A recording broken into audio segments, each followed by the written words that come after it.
Popeye, and they made his hatred more real. They even made Popeye himself more real. One day, when he came in from playing, the door of the inner room was open, and he saw them lying together on the bed, asleep, white Linda and Popeye almost black beside her, with one arm under her shoulders and the other dark hand on her breast, and one of the plaits of his long hair lying across her throat like a black snake trying to strangle her.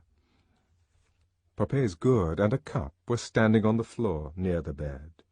Linda was snoring. His heart seemed to have disappeared and left a hole. He was empty and cold and rather sick and giddy. He leaned against the wall to steady himself, remorseless, treacherous, lecherous. Like drums, like the men singing for the corn, like magic, the words repeated and repeated themselves in his head. From being cold, he was suddenly hot. His cheeks burnt with the rush of blood. The room swam and darkened before his eyes. He ground his teeth. "I'll kill him! I'll kill him! I'll kill him!" he kept saying. And suddenly there were more words. "When he is drunk asleep, or in his rage, or in the incestuous pleasure of his bed." The magic was on his side. The magic explained and gave orders. He stepped back into the outer room. "When he is drunk asleep." The knife for the meat was lying on the floor near the fireplace. He picked it up and tiptoed to the door again. "When he is drunk asleep, drunk asleep." He ran across the room and stabbed. Oh, the blood!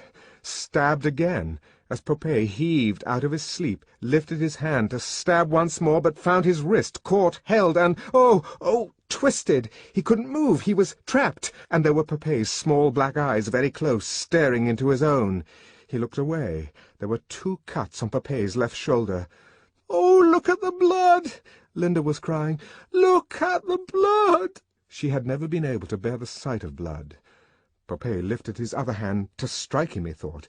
He stiffened to receive the blow, but the hand only took him under the chin and turned his face, so that he had to look again into Popeye's eyes. For a long time, for hours and hours. And suddenly he couldn't help it. He began to cry. Popeye burst out laughing. "Go," he said in the other Indian words. "Go, my brave Ahayuta!" He ran out into the other room to hide his tears. "You are 15, said old Mitsima in the Indian words. "Now I may teach you to work the clay." Squatting by the river, they worked together. "First of all," said Mitsima, taking a lump of the wetted clay between his hands, "we make a little moon." The old man squeezed the lump into a disk, then bent up the edges. The moon became a shallow cup. Slowly and unskilfully he imitated the old man's delicate gestures. "A moon, a cup, and now a snake." Mitsima rolled out another piece of clay into a long, flexible cylinder, hooped it into a circle, and pressed it onto the rim of the cup. Then another snake, and another, and another. Round by round, Mitsima built up the sides of the pot. It was narrow, it bulged, it narrowed again towards the neck. Mitsima squeezed and patted, stroked and scraped. And there at last it stood, in shape the familiar water-pot of Malpais, but creamy white instead of black, and still soft to the touch. The crooked parody of Mitsima's, his own, stood beside it. Looking at the 2 pots, he had to laugh. "But the next one will be better," he said, and began to moisten another piece of clay. To fashion, to give form, to feel his fingers gaining in skill and power, this gave him an extraordinary pleasure. "A, B, C, vitamin D," he sang to himself as he worked. "The fat's in the liver, the cod's in the sea." And Mitsima also sang, a song about killing a bear. They worked all day, and all day he was filled with an intense, absorbing happiness. "Next winter," said old Mitsima, "I will teach you to make the bow." He stood for a long time outside the house, and at last the ceremonies within were finished. The door opened. They came out. Kotlu came first, his right hand outstretched and tightly closed, as though over some precious jewel. Her clenched hand similarly outstretched, Kiakime followed. They walked in silence, and in silence behind them came the brothers and sisters and cousins and all the troop of old people. They walked out of the pueblo across the mesa. At the edge of the cliff they halted, facing the early morning sun. Kotlu opened his hand. A pinch of cornmeal lay white on the palm. He breathed on it, murmured a few words, then threw it, a handful of white dust, towards the sun. Kiakime did the same. Then Kiakime's father stepped forward, and holding up a feathered prayer stick, made a long prayer, then threw the stick after the cornmeal. "It is finished," said old Mitsima in a loud voice. "They are married." "Well," said Linda as they turned away, "all I can say is it does seem a lot of fuss to make about so little. In civilized countries, when a boy wants to have a girl, he just— But where are you going, John?" He paid no attention to her calling, but ran on, away, away, anywhere to be by himself. "It is finished." Old Mitsima's words repeated themselves in his mind. Finished, finished. In silence, and from a long way off, but violently, desperately, hopelessly, he had loved Kiakime. And now it was finished. He was 16. At the full moon, in the antelope kiva, secrets would be told, secrets would be done and born. They would go down, boys, into the kiva, and come out again, men. The boys were all afraid, and at the same time impatient. And at last it was the day. The sun went down, the moon rose. He went with the others. Men were standing, dark at the entrance to the kiva. The ladder went down into the red-lighted depths. Already the leading boys had begun to climb down. Suddenly one of the men stepped forward, caught him by the arm, and pulled him out of the ranks. He broke free and dodged back into his place among the others. This time the man struck him, pulled his hair. "Not for you, white hair! Not for the son of the she-dog!" said one of the other men. The boys laughed. "Go!" And as he still hovered on the fringes of the group, "Go!" the men shouted again. One of them bent down, took a stone, threw it. "Go! Go! Go!" There was a shower of stones. Bleeding, he ran away into the darkness. From the red-lit kiva came the noise of singing. The last of the boys had climbed down the ladder. He was all alone. All alone, outside the pueblo, on the bare plain of the mesa. The rock was like bleached bones in the moonlight. Down in the valley, the coyotes were howling at the moon. The bruises hurt him. The cuts were still bleeding. But it was not for pain that he sobbed. It was because he was all alone, because he had been driven out, alone, into this skeleton world of rocks and moonlight. At the edge of the precipice he sat down. The moon was behind him. He looked down into the black shadow of the mesa, into the black shadow of death. He had only to take one step, one little jump. He held out his right hand in the moonlight. From the cut on his wrist, the blood was still oozing. Every few seconds a drop fell, dark, almost colorless in the dead light. Drop, drop, drop. Tomorrow and tomorrow. and tomorrow. He had discovered time and death and God. Alone, always alone, the young man was saying. The words awoke a plaintive echo in Bernard's mind. Alone, alone. "So am I," he said in a gush of confidingness. "Terribly alone." "Are you?" John looked surprised. "I thought that in the other place— I mean, Linda always said that nobody was ever alone there."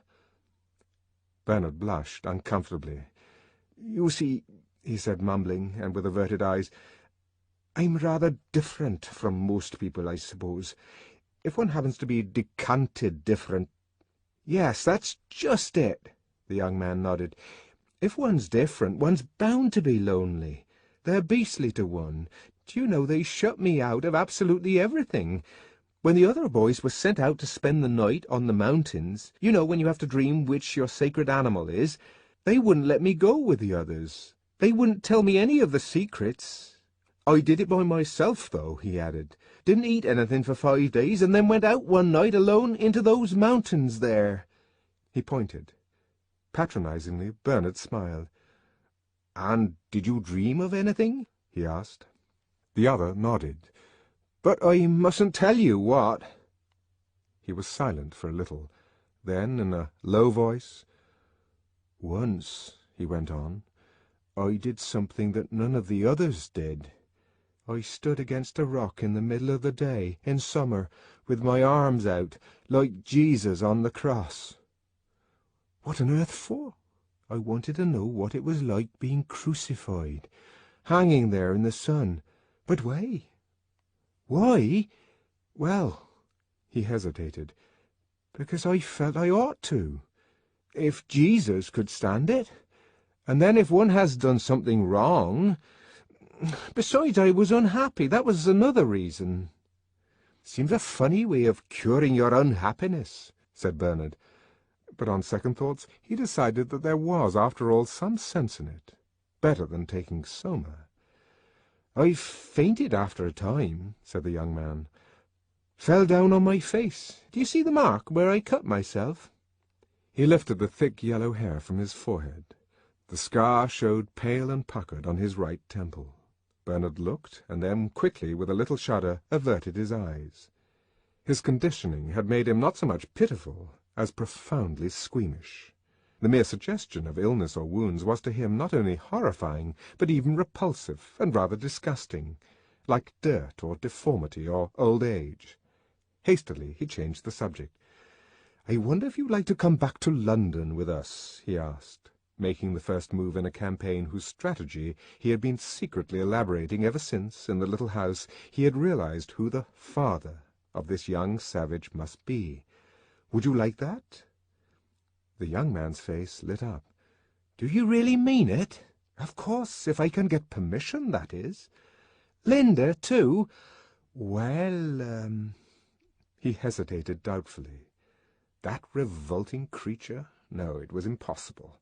Unless— It suddenly occurred to Bernard that her very revoltingness might prove an enormous asset.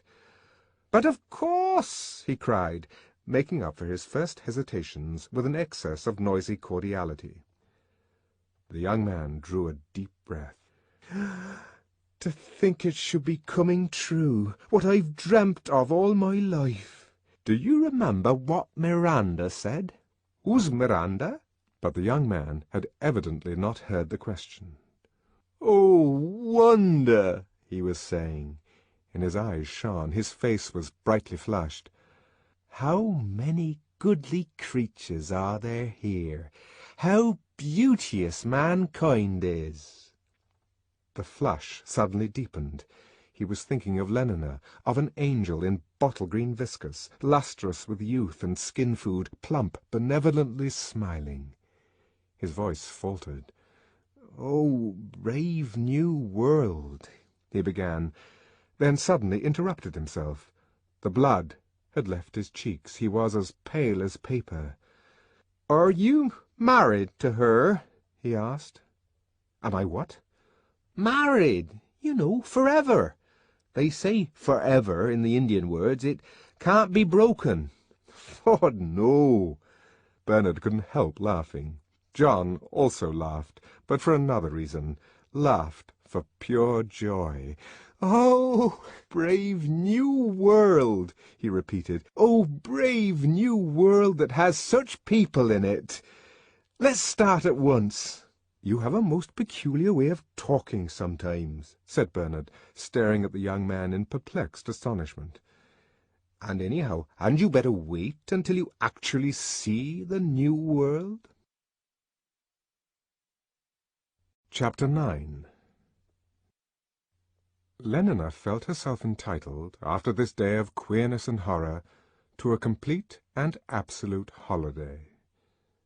As soon as they got back to the rest-house, she swallowed 6 half-gram tablets of Soma, lay down on her bed, and within 10 minutes had embarked for lunar eternity. It would be 18 hours at the least before she was in time again. Bernard, meanwhile, lay pensive and wide-eyed in the dark. It was long after midnight before he fell asleep. Long after midnight. But his insomnia had not been fruitless. He had a plan. Punctually on the following morning, at 10 o'clock, the green-uniformed octoroon stepped out of his helicopter. Bernard was waiting for him among the agaves. "Miss Crown's gone on summer holiday," he explained. "Can hardly be back before 5, which leaves us 7 hours." He could fly to Santa Fe, do all the business he had to do, and be in Malpace again long before she woke up. "She'll be quite safe here by herself?" "Safe as helicopters," the octoroon assured him. They climbed into the machine and started off at once. At 10:34 they landed on the roof of the Santa Fe post office. At 10:37 Bernard had got through to the World Controller's office in Whitehall. At 10:39 he was speaking to his Fordship's 4th personal secretary. At 10:44 he was repeating his story to the 1st secretary, and at 10:47½ it was the deep, resonant voice of Mustapha Mond himself that sounded in his ears. "I venture to think," stammered Bernard, "that your Fordship might find the matter of sufficient scientific interest." "Yes, I do find it of sufficient scientific interest," said the deep voice. "Bring these 2 individuals back to London with you." "Your Fordship is aware that I shall need a special permit." "The necessary orders," said Mustapha Mond, "are being sent to the warden of the reservation at this moment. You will proceed at once to the warden's office. Good morning, Mr. Marks." There was silence. Bernard hung up the receiver and hurried up to the roof. "Warden's office," he said to the gamma-green octoroon. At 10:54 Bernard was shaking hands with the warden. "Delighted, Mr. Marks, delighted!" His boom was deferential. "We have just received special orders." "I know," said Bernard, interrupting him. "I was talking to his Fordship on the phone a moment ago." His bored tone implied that he was in the habit of talking to his Fordship every day of the week. He dropped into a chair. "If you'll kindly take all the necessary steps as soon as possible." "As soon as possible," he emphatically repeated. He was thoroughly enjoying himself. At 11:03 he had all the necessary papers in his pocket. "So long," he said patronizingly to the warden, who had accompanied him as far as the lift-gates. "So long." He walked across the hotel, had a bath, a vibrovac massage, and an electrolytic shave, listened in to the morning's news, looked in for half an hour on the televisor, ate a leisured luncheon, and at 2:30 flew back with the octoroon to Malpace. The young man stood outside the rest-house. "Bernard!" he called. "Bernard!" There was no answer. Noiseless, on his deerskin moccasins, he ran up the steps and tried the door. The door was locked. They were gone. Gone! It was the most terrible thing that had ever happened to him. She had asked him to come and see them, and now they were gone. He sat down on the steps and cried. Half an hour later, it occurred to him to look through the window. The first thing he saw was a green suitcase with the initials L.C. painted on the lid. Joy flared up like fire within him. He picked up a stone. The smashed glass tinkled on the floor. A moment later he was inside the room. He opened the green suitcase, and all at once he was breathing Lenina's perfume, filling his lungs with her essential being. His heart beat wildly. For a moment he was almost faint. Then, bending over the precious box, he touched, he lifted into the light, he examined. The zippers on Lenina's spare pair of viscous velveteen shorts were at first a puzzle, then solved, a delight. Zip, and then zip, zip, and then zip. He was enchanted. Her green slippers were the most beautiful things he had ever seen. He unfolded a pair of zippy kameniks, blushed, put them hastily away again, but kissed a perfumed acetate handkerchief, and wound a scarf round his neck. Opening a box, he spilt a cloud of scented powder. His hands were floury with the stuff. He wiped them on his chest, on his shoulders, on his bare arms. Delicious perfume. He shut his eyes. He rubbed his cheek against his own powdered arm. Touch of smooth skin against his face, scent in his nostrils of musky dusk, her real presence. "Lenina," he whispered, "Lenina." A noise made him start, made him guiltily turn. He crammed up his thieveries into the suitcase and shut the lid. Then listened again, looked. Not a sign of life, not a sound. And yet he had certainly heard something, something like a sigh, something like the creak of a board. He tiptoed to the door and, cautiously opening it, found himself looking onto a broad landing. On the opposite side of the landing was another door, ajar. He stepped out, pushed, peeped. There, on a low bed, the sheet flung back, dressed in a pair of pink one-piece zippy pyjamas, lay Lenina, fast asleep, and so beautiful in the midst of her curls, so touchingly childish with her pink toes and her grave, sleeping face, so trustful in the helplessness of her limp hands and melted limbs, that the tears came to his eyes. With an infinity of quite unnecessary precautions, for nothing short of a pistol shot could have called Lenina back from her summer holiday before the appointed time, he entered the room. He knelt on the floor beside the bed. He gazed. He clasped his hands. His lips moved. "Her eyes," he murmured. "Her eyes, her hair, her cheek, her gait, her voice.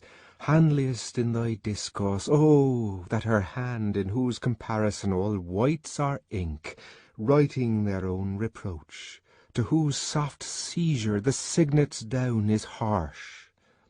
A fly buzzed round her. He waved it away. Flies, he remembered, on the white wonder of dear Juliet's hand, may seize and steal immortal blessings from her lips, who even in pure and vestal modesty still blush, as thinking their own kisses sin. Very slowly, with the hesitating gesture of one who reaches forward to stroke a shy and possibly rather dangerous bird, he put out his hand. It hung there, trembling, within an inch of those limp fingers, on the verge of contact. Did he dare?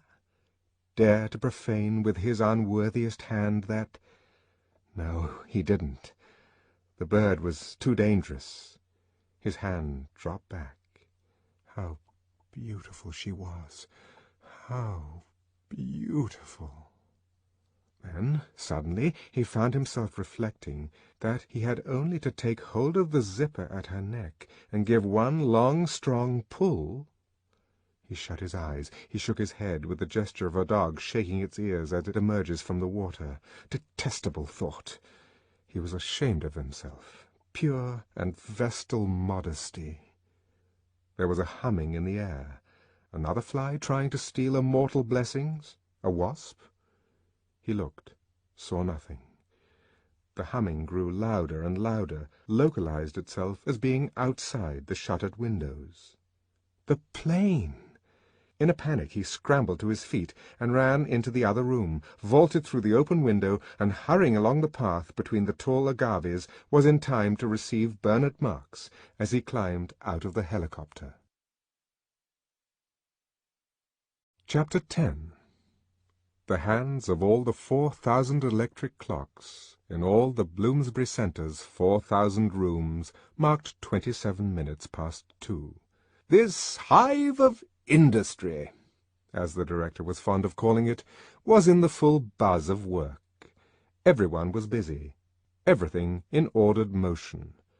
Under the microscopes, their long tails furiously lashing, the spermatozoa were burrowing head-first into eggs, and, fertilized, the eggs were expanding, dividing, or, if Bokanovskified, budding and breaking up into whole populations of separate embryos.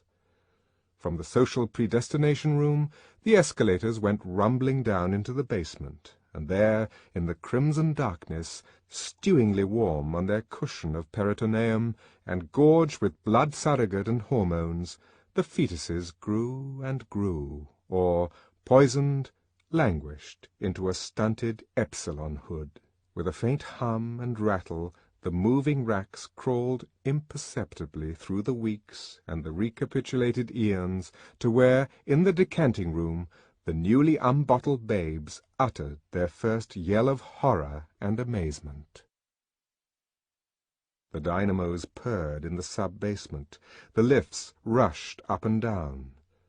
On all the 11 floors of nurseries it was feeding time. From 1,800 bottles, 1,800 carefully labelled infants were simultaneously sucking down their pint of pasteurized external secretion. Above them, in 10 successive layers of dormitory, the little boys and girls who were still young enough to need an afternoon sleep were as busy as everyone else, though they did not know it, listening unconsciously to hypnopedic lessons in hygiene and sociability, in class consciousness and toddler's love life. Above these again were the playrooms where, the weather having turned to rain, 900 older children were amusing themselves with brick and clay modelling, hunt the zipper, and erotic play. Buzz, buzz, the hive was humming busily, joyfully. Blithe was the singing of the young girls over their test tubes. The predestinators whistled as they worked, and in the decanting room what glorious jokes were cracked above the empty bottles. But the director's face, as he entered the fertilizing room with Henry Foster, was grave, wooden with severity. "A public example," he was saying. "In this room, because it contains more high-caste workers than any other in the centre, I have told him to meet me here at 2:30. "He does his work very well," put in Henry with hypocritical generosity. "I know, but that's all the more reason for severity. His intellectual eminence carries with it corresponding moral responsibilities. The greater a man's talents, the greater his power to lead astray.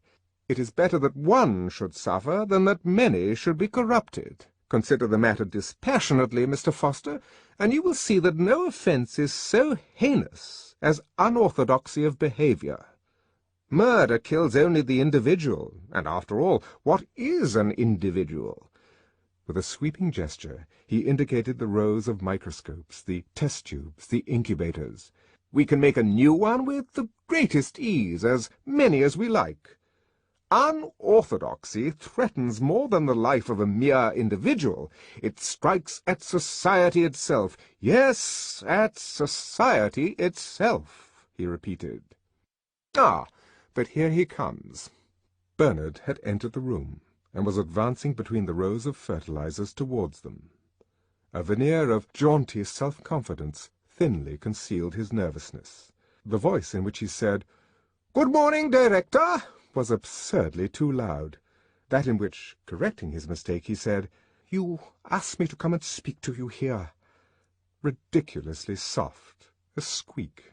"Yes, Mr. Marks," said the director portentously, "I did ask you to come to me here. You returned from your holiday last night, I understand." "Yes," Bernard answered. "Yes," repeated the director, lingering a serpent on the S. Then suddenly raising his voice, "Ladies and gentlemen, he trumpeted. "Ladies and gentlemen!" The singing of the girls over their test tubes, the preoccupied whistling of the microscopists, suddenly ceased. There was a profound silence. Everyone looked round. "Ladies and gentlemen," the director repeated once more, "excuse me for thus interrupting your labours. A painful duty constrains me. The security and stability of society are in danger. Yes, in danger, ladies and gentlemen.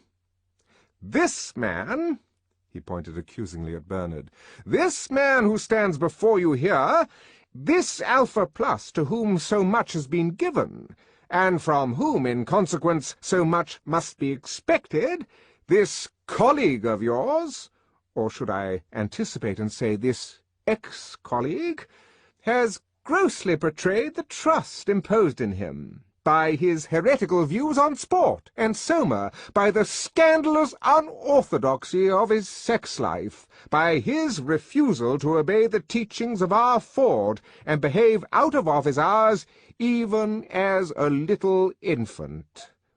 Here the director made the sign of the T. "He has proved himself an enemy of society, a subverter, ladies and gentlemen, of all order and stability, a conspirator against civilization itself.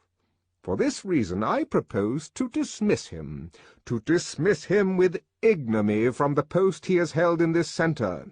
I propose forthwith to apply for his transference to a sub-centre of the lowest order, and, that his punishment may serve the best interests of society, as far as possible removed from any important centre of population.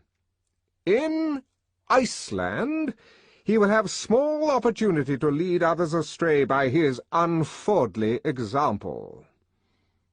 The director paused. Then, folding his arms, he turned impressively to Bernard. "Max," he said, "can you show any reason why I should not now execute the judgment passed upon you?"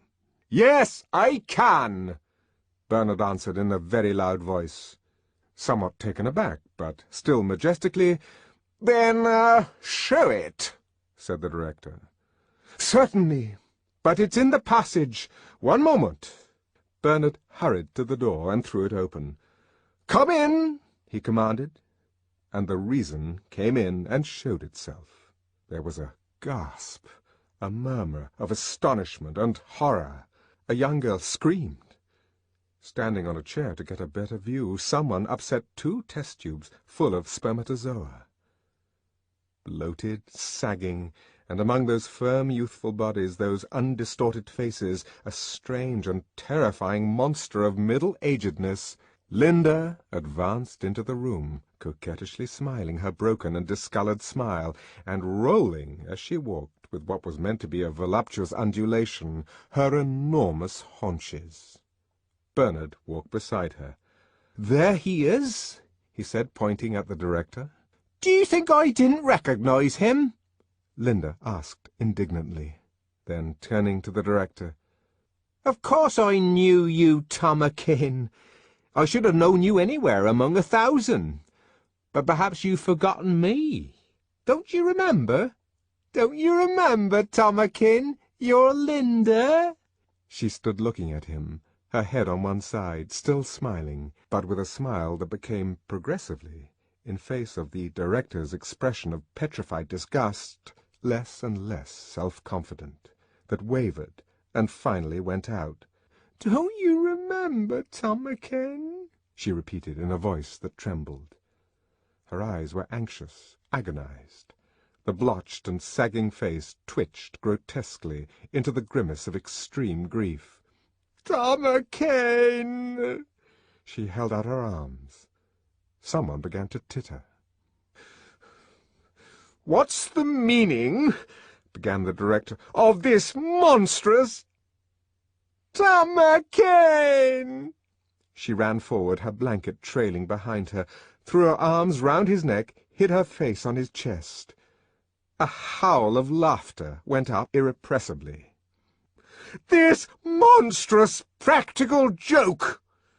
the director shouted, Red in the face, he tried to disengage himself from her embrace. Desperately she clung. "But I'm Linda! I'm Linda!" The laughter drowned her voice. "You made me have a baby!" she screamed above the uproar. There was a sudden and appalling hush. Eyes floated uncomfortably, not knowing where to look. The director went suddenly pale, stopped struggling, and stood, his hands on her wrists, staring down at her, horrified. "Yes, a baby, and I was its mother!" She flung the obscenity like a challenge into the outraged silence. Then, suddenly breaking away from him, ashamed, covered her face with her hands, sobbing. "It wasn't my fault, Tomakin, because I always did my drill, didn't I? Didn't I? Always. I don't know how. If you knew how awful, Tomakin. But he was a comfort to me all the same." Turning towards the door. "John!" she called. "John!" He came in at once, paused for a moment just inside the door, looked round, then soft on his moccasined feet, strode quickly across the room, fell on his knees in front of the director, and said in a clear voice, "My father!" The word, for father, was not so much obscene as, with its connotation of something at one remove from the loathsomeness and moral obliquity of childbearing, merely gross, eschatological, rather than a pornographic impropriety. The comically smutty word relieved what had become a quite intolerable tension. Laughter broke out, enormous, almost hysterical, peal after peal, as though it would never stop. My father! And it was the director! My father! Oh, Ford! Oh, Ford! That was really too good. The whooping and the roaring renewed themselves. Faces seemed on the point of disintegration. Tears were streaming. 6 more test tubes of spermatozoa were upset. My father! Pale, wild-eyed, the director glared about him in an agony of bewildered humiliation. My father! The laughter, which had shown signs of dying away, broke out again more loudly than ever. He put his hands over his ears and rushed out of the room. Chapter 11. After the scene in the fertilizing room, all upper-caste London was wild to see this delicious creature who had fallen on his knees before the director of hatcheries and conditioning, or rather the ex-director, for the poor man had resigned immediately afterwards and never set foot inside the centre again, had flopped down and called him, the joke was almost too good to be true, my father. Linda, on the contrary, cut no ice. Nobody had the smallest desire to see Linda. To say one was a mother, that was past a joke. It was an obscenity. Moreover, she wasn't a real savage. She had been hatched out of a bottle and conditioned like anyone else, so couldn't have really quaint ideas. Finally, and this was by far the strongest reason for people's not wanting to see poor Linda, there was her appearance. Fat, having lost her youth, with bad teeth and a blotched complexion, and that figure, Ford! You simply couldn't look at her without feeling sick, yes, positively sick. So the best people were quite determined not to see Linda. And Linda, for her part, had no desire to see them. The return to civilization was for her the return to Soma, was the possibility of lying in bed and taking holiday after holiday, without ever having to come back to a headache or a fit of vomiting, without ever being made to feel as you always felt after peyote, as though you'd done something so shamefully antisocial that you could never hold up your head again. Soma played none of these unpleasant tricks. The holiday it gave was perfect, and if the morning after was disagreeable, it was so not intrinsically, but only by comparison with the joys of the holiday. The remedy was to make the holiday continuous. Greedily she clamoured for ever larger, ever more frequent doses. Dr. Shaw at first demurred, then let her have what she wanted. She took as much as 20 grams a day. "Which will finish her off in a month or two," the doctor confided to Bernard. "One day the respiratory centre will be paralyzed. No more breathing, finished. And a good thing, too. If we could rejuvenate, of course, it would be different, but we can't." Surprisingly, as everyone thought, for on summer holiday Linda was most conveniently out of the way, John raised objections. "But aren't you shortening her life by giving her so much?" "In one sense, yes," Dr. Shaw admitted. "But in another, we're actually lengthening it." The young man stared, uncomprehending. "Soma may make you lose a few years in time," the doctor went on, "but think of the enormous, immeasurable durations it can give you out of time. Every summer holiday is a bit of what our ancestors used to call eternity." John began to understand. "Eternity was in our lips and eyes," he murmured. "Eh?" "Nothing." "Of course," Dr. Shaw went on, "you can't allow people to go popping off into eternity if they've got any serious work to do. But as she hasn't got any serious work—" "All the same," John persisted, "I don't believe it's right." The doctor shrugged his shoulders. "Well, of course, if you prefer to have her screaming mad all the time—" In the end, John was forced to give in. Linda got her Soma. Thenceforward she remained in her little room on the 37th floor of Bernard's apartment house, in bed, with the radio and television always on, and the patchouli tap just dripping, and the Soma tablets within reach of her hand.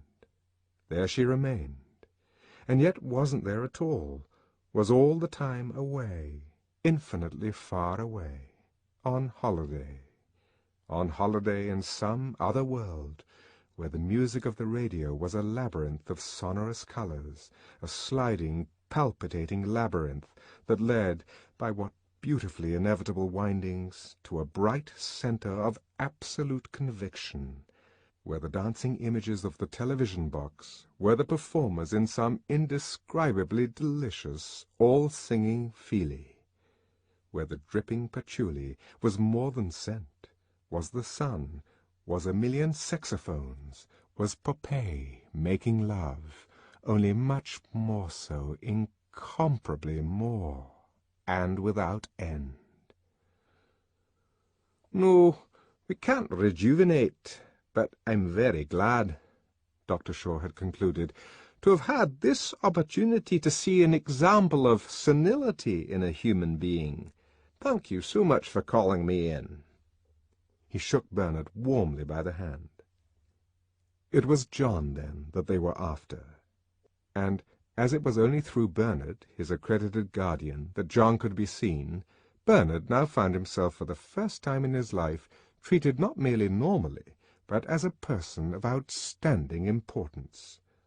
There was no more talk of the alcohol in his blood surrogate, no jibes at his personal appearance. Henry Foster went out of his way to be friendly. Benito Hoover made him a present of 6 packets of sex-hormone chewing gum. The assistant predestinator came and cadged almost abjectly for an invitation to one of Bernard's evening parties. As for the women, Bernard had only to hint at the possibility of an invitation, and he could have whichever of them he liked. "Bernard's asked me to meet the Savage next Wednesday," Fanny announced triumphantly. "I'm so glad," said Lenina. "And now you must admit that you were wrong about Bernard. Don't you think he's really rather sweet?" Fanny nodded. "And I must say," she said, "I was quite agreeably surprised." The chief bottler, the director of predestination, 3 deputy assistant fertilizer generals, the professor of Feelies in the College of Emotional Engineering, the dean of the Westminster Community Singery, the supervisor of Bacchanalification. The list of Bernard's notabilities was interminable. "And I had 6 girls last week," he confided to Helmholtz Watson. "1 on Monday, 2 on Tuesday, 2 more on Friday, and 1 on Saturday. And if I'd had the time or the inclination, there were at least a dozen more who were only too anxious." Helmholtz listened to his boastings in a silence so gloomily disapproving that Bernard was offended. "You're envious," he said. Helmholtz shook his head. "I'm rather sad, that's all," he answered. Bernard went off in a huff. Never, he told himself, never would he speak to Helmholtz again. The days passed. Success went fizzily to Bernard's head, and in the process completely reconciled him, as any good intoxicant should do, to a world which, up till then, he had found very unsatisfactory. Insofar as it recognized him as important, the order of things was good. But, reconciled by his success, he yet refused to forego the privilege of criticizing this order. For the act of criticizing heightened his sense of importance, made him feel larger. Moreover, he did genuinely believe that there were things to criticize. At the same time, he genuinely liked being a success and having all the girls he wanted. Before those who now, for the sake of the savage, paid their court to him, Bernard would parade a carping unorthodoxy. He was politely listened to, but behind his back people shook their heads. "That young man will come to a bad end," they said, prophesying the more confidently in that they themselves would in due course personally see to it that the end was bad. "He won't find another savage to help him out a second time," they said. Meanwhile, however, there was the first savage. They were polite, and because they were polite, Bernard felt positively gigantic. Gigantic, and at the same time light with elation, lighter than air.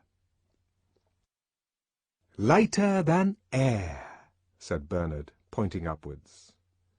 Like a pearl in the sky, high, high above them, the Weather Department's captive balloon shone rosily in the sunshine. "The said savage," so ran Bernard's instructions, "to be shown civilized life in all its aspects." He was being shown a bird's-eye view of it at present, a bird's-eye view from the platform of the Charing T Tower. The station-master and the resident meteorologist were acting as guides, but it was Bernard who did most of the talking. Intoxicated, he was behaving as though, at the very least, he were a visiting world controller, lighter than air. The Bombay green rocket dropped out of the sky. The passengers alighted. 8 identical Dravidian twins in khaki looked out of the 8 portholes of the cabin, the stewards. 1,250 kilometers an hour, said the station-master impressively.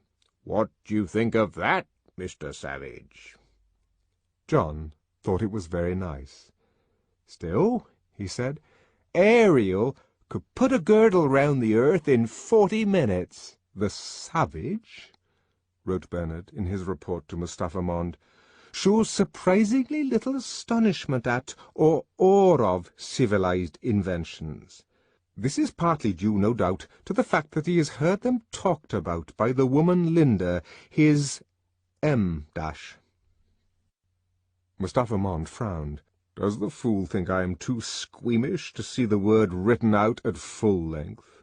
"Partly on his interest being focused on what he calls the soul, which he persists in regarding as an entity independent of the physical environment, whereas, as I tried to point out to him—" The controller skipped the next sentences, and was just about to turn the page in search of something more interestingly concrete, when his eye was caught by a series of quite extraordinary phrases.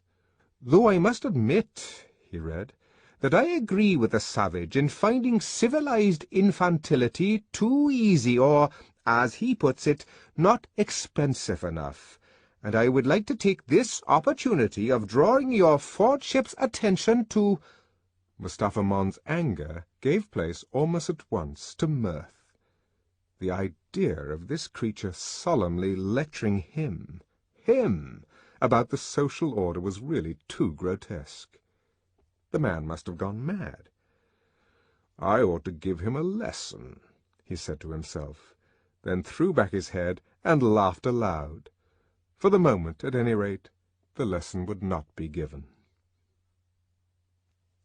It was a small factory of lighting sets for helicopters, a branch of the Electrical Equipment Corporation. They were met on the roof itself, for that circular letter of recommendation from the controller was magical in its effects, by the chief technician and the human element manager. They walked downstairs into the factory. "Each process," explained the human element manager, "is carried out as far as possible by a single Bokanovsky group." And, in effect, 83 almost noseless black brachycephalic deltas were cold-pressing. The 56 four-spindle chucking and turning machines were being manipulated by 56 aquiline and ginger gammas. 107 heat-conditioned epsilon Senegalese were working in the foundry. 33 delta females, long-headed, sandy, with narrow pelvises, and all within 20 millimeters of 1 meter 69 centimeters tall, were cutting screws. In the assembling room, the dynamos were being put together by 2 sets of gamma-plus dwarfs. The 2 low work tables faced one another.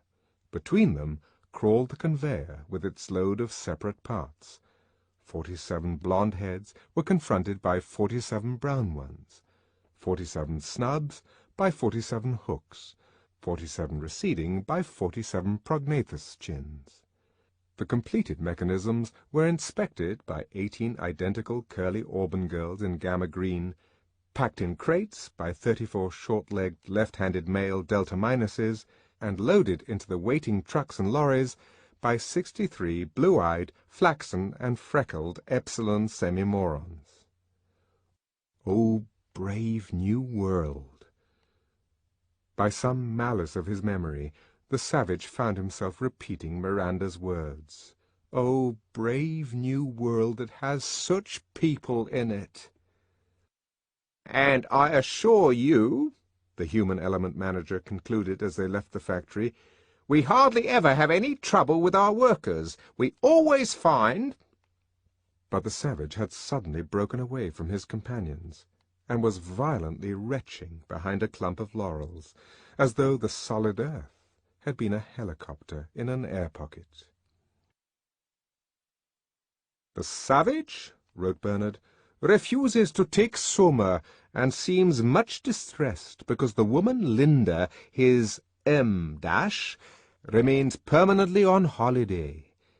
It is worthy of note that, in spite of his M-'s senility, and the extreme repulsiveness of her appearance, the savage frequently goes to see her, and appears to be much attached to her, an interesting example of the way in which early conditioning can be made to modify and even run counter to natural impulses.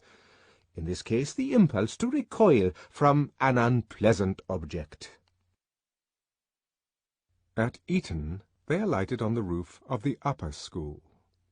On the opposite side of the schoolyard, the 52 stories of Lupton's Tower gleamed white in the sunshine. College on their left, and on their right the school community singery reared their venerable piles of ferro-concrete and vita-glass. In the centre of the quadrangle stood the quaint old chrome-steel statue of R. Ford. Dr. Gaffney, the provost, and Miss Keat, the headmistress, received them as they stepped out of the plane. "Do you have many twins here?" the savage asked, rather apprehensively, as they set out on their tour of inspection. "Oh, no," the provost answered. "Eton is reserved exclusively for upper-caste boys and girls. 1 egg, 1 adult. It makes education more difficult, of course, but as they'll be called upon to take responsibilities and deal with unexpected emergencies, it can't be helped." He sighed. Bernard, meanwhile, had taken a strong fancy to Miss Keat.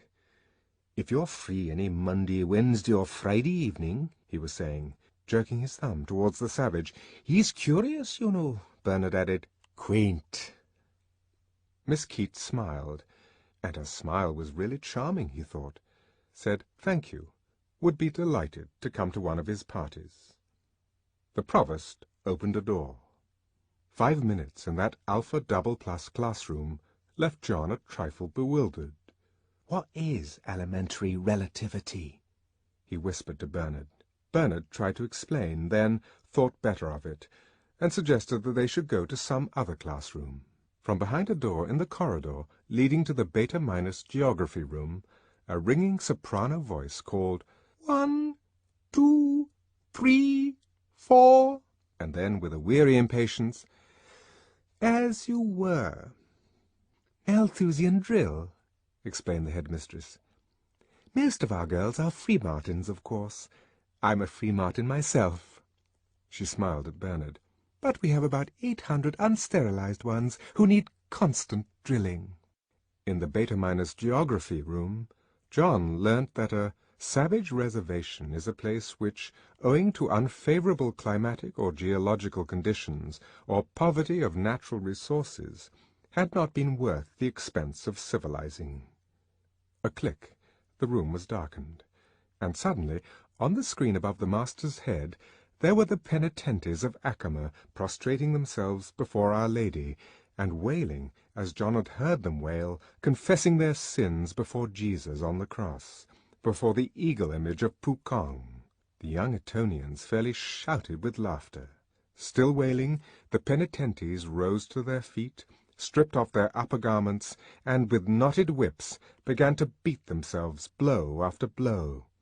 Redoubled, the laughter drowned even the amplified record of their groans. "But why do they laugh?" asked the savage, in a pained bewilderment. "Why?" The provost turned towards him a still broadly grinning face. "Why? Because it's so extraordinarily funny!" In the cinematographic twilight, Bernard risked a gesture which, in the past, even total darkness would hardly have emboldened him to make. Strong in his new importance, he put his arm round the head-mistress's waist. It yielded willowily.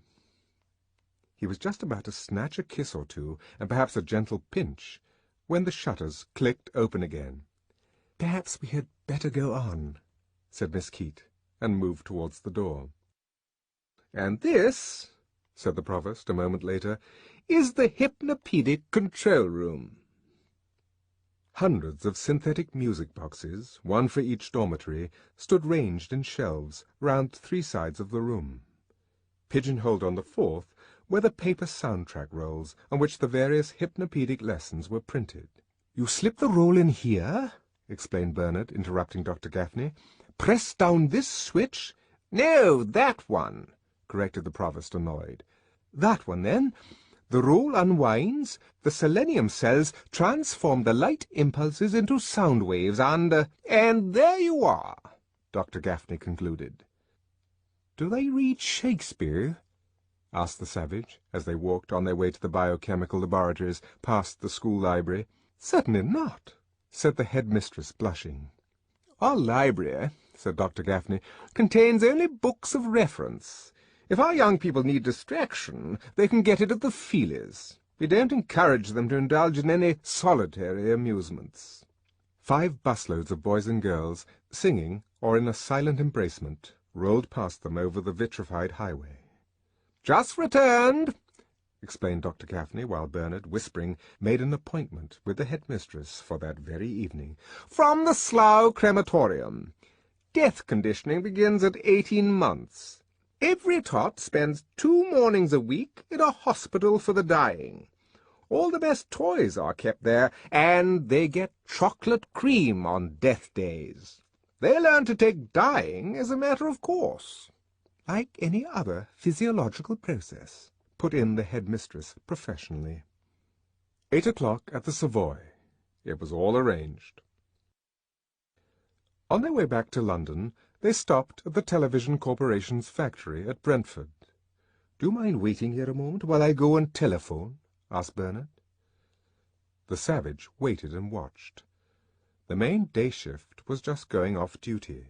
Crowds of lower caste workers were queued up in front of the monorail station, 700 or 800 Gamma, Delta, and Epsilon men and women, with not more than a dozen faces and statures between them.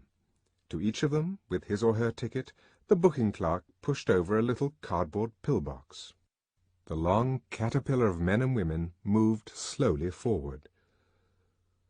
"What's in those—" remembering the Merchant of Venice, "those caskets?" the savage inquired, when Bernard had rejoined him. "The summer ration," Bernard answered rather indistinctly, for he was masticating a piece of Benito Hoover's chewing gum. "They get it after their work's over.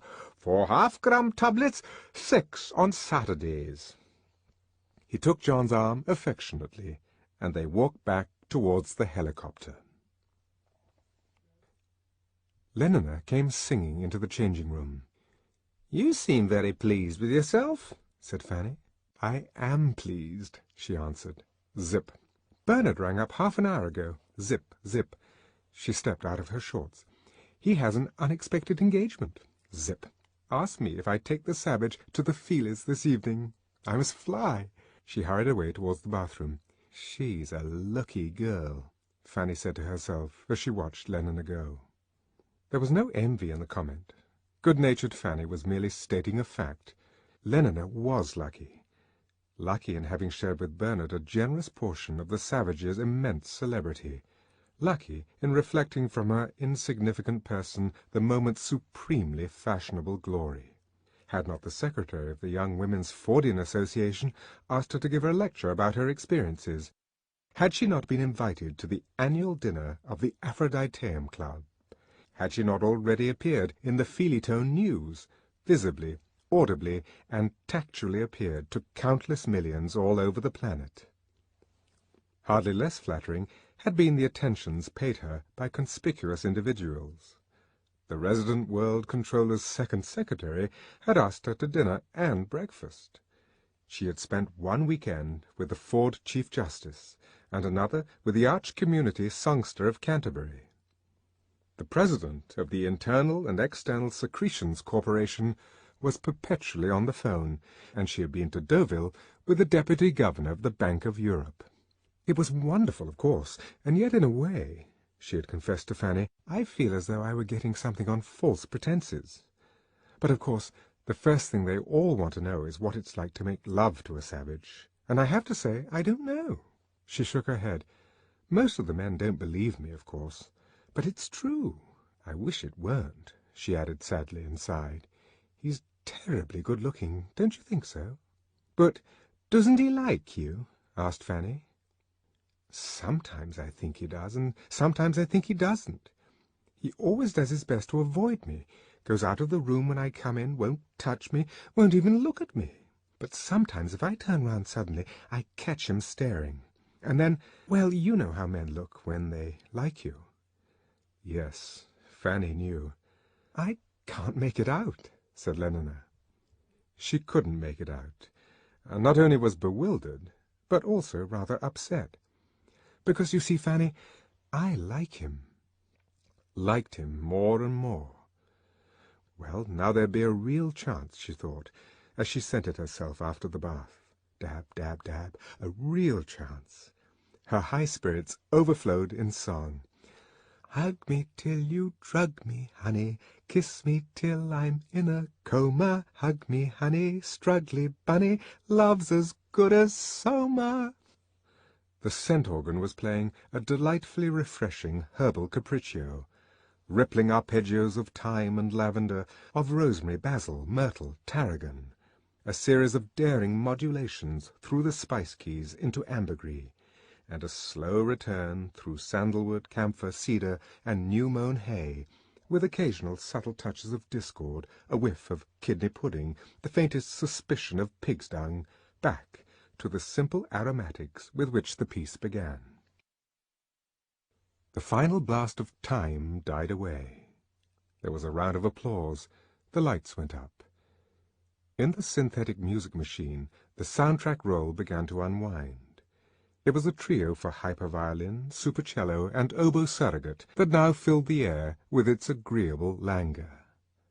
30 or 40 bars, and then, against this instrumental background, a much more than human voice began to warble, now throaty, now from the head, now hollow as a flute, now charged with yearning harmonics. It effortlessly passed from Gaspard Forster's slow record on the very frontiers of musical tone to a trilled bat note high above the highest C to which, in 1770, at the Ducal Opera of Parma, and to the astonishment of Mozart, Lucrezia Adjugari, alone of all the singers in history, once piercingly gave utterance. Sunk in their pneumatic stalls, Lenina and the savage sniffed and listened. It was now the turn also for eyes and skin. The house lights went down. Fiery letters stood out solid, as though self-supported in the darkness. 3 weeks in a helicopter, and all super-singing, synthetic-talking, coloured, stereoscopic feely, with synchronized scent-organ accompaniment. "Take hold of those metal knobs on the arms of your chair," whispered Lenina. "Otherwise you won't get any of the feely effect." The savage did as he was told. Those fiery letters, meanwhile, had disappeared. There were 10 seconds of complete darkness. Then suddenly, dazzling and incomparably more solid-looking than they would have been in actual flesh and blood, far more real than reality, there stood the stereoscopic images, locked in one another's arms, of a gigantic Negro and a golden-haired young brachycephalic beta-plus female. The savage started. That sensation on his lips. He lifted a hand to his mouth. The titillation ceased. Let his hand fall back on the metal knob. It began again. The scent-organ, meanwhile, breathed pure musk. Expiringly, a soundtrack superdove cooed, "Ooh, ooh," and vibrating only 32 times a second, a deeper-than-African bass made answer. "Ah, ooh, ah, ooh, ah." The stereoscopic lips came together again, and once more the facial erogenous zones of the 6,000 spectators in the Alhambra tingled with almost intolerable galvanic pleasure. Ooh. The plot of the film was extremely simple.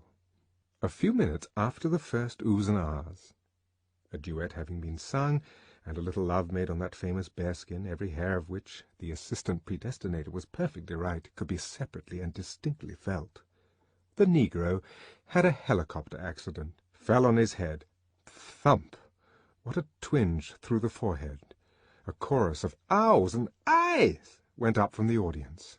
The concussion knocked all the Negro's conditioning into a cocked hat. He developed for the beta blonde an exclusive and maniacal passion. She protested, he persisted. There were struggles, pursuits, an assault on a rival, finally a sensational kidnapping. The beta blonde was ravished away into the sky and kept there, hovering for 3 weeks in a wildly antisocial tete-a-tete with the black madman. Finally, after a whole series of adventures and much aerial acrobacy, 3 handsome young alphas succeeded in rescuing her. The Negro was packed off to an adult reconditioning center, and the film ended happily and decorously, with the beta blonde becoming the mistress of all her 3 rescuers.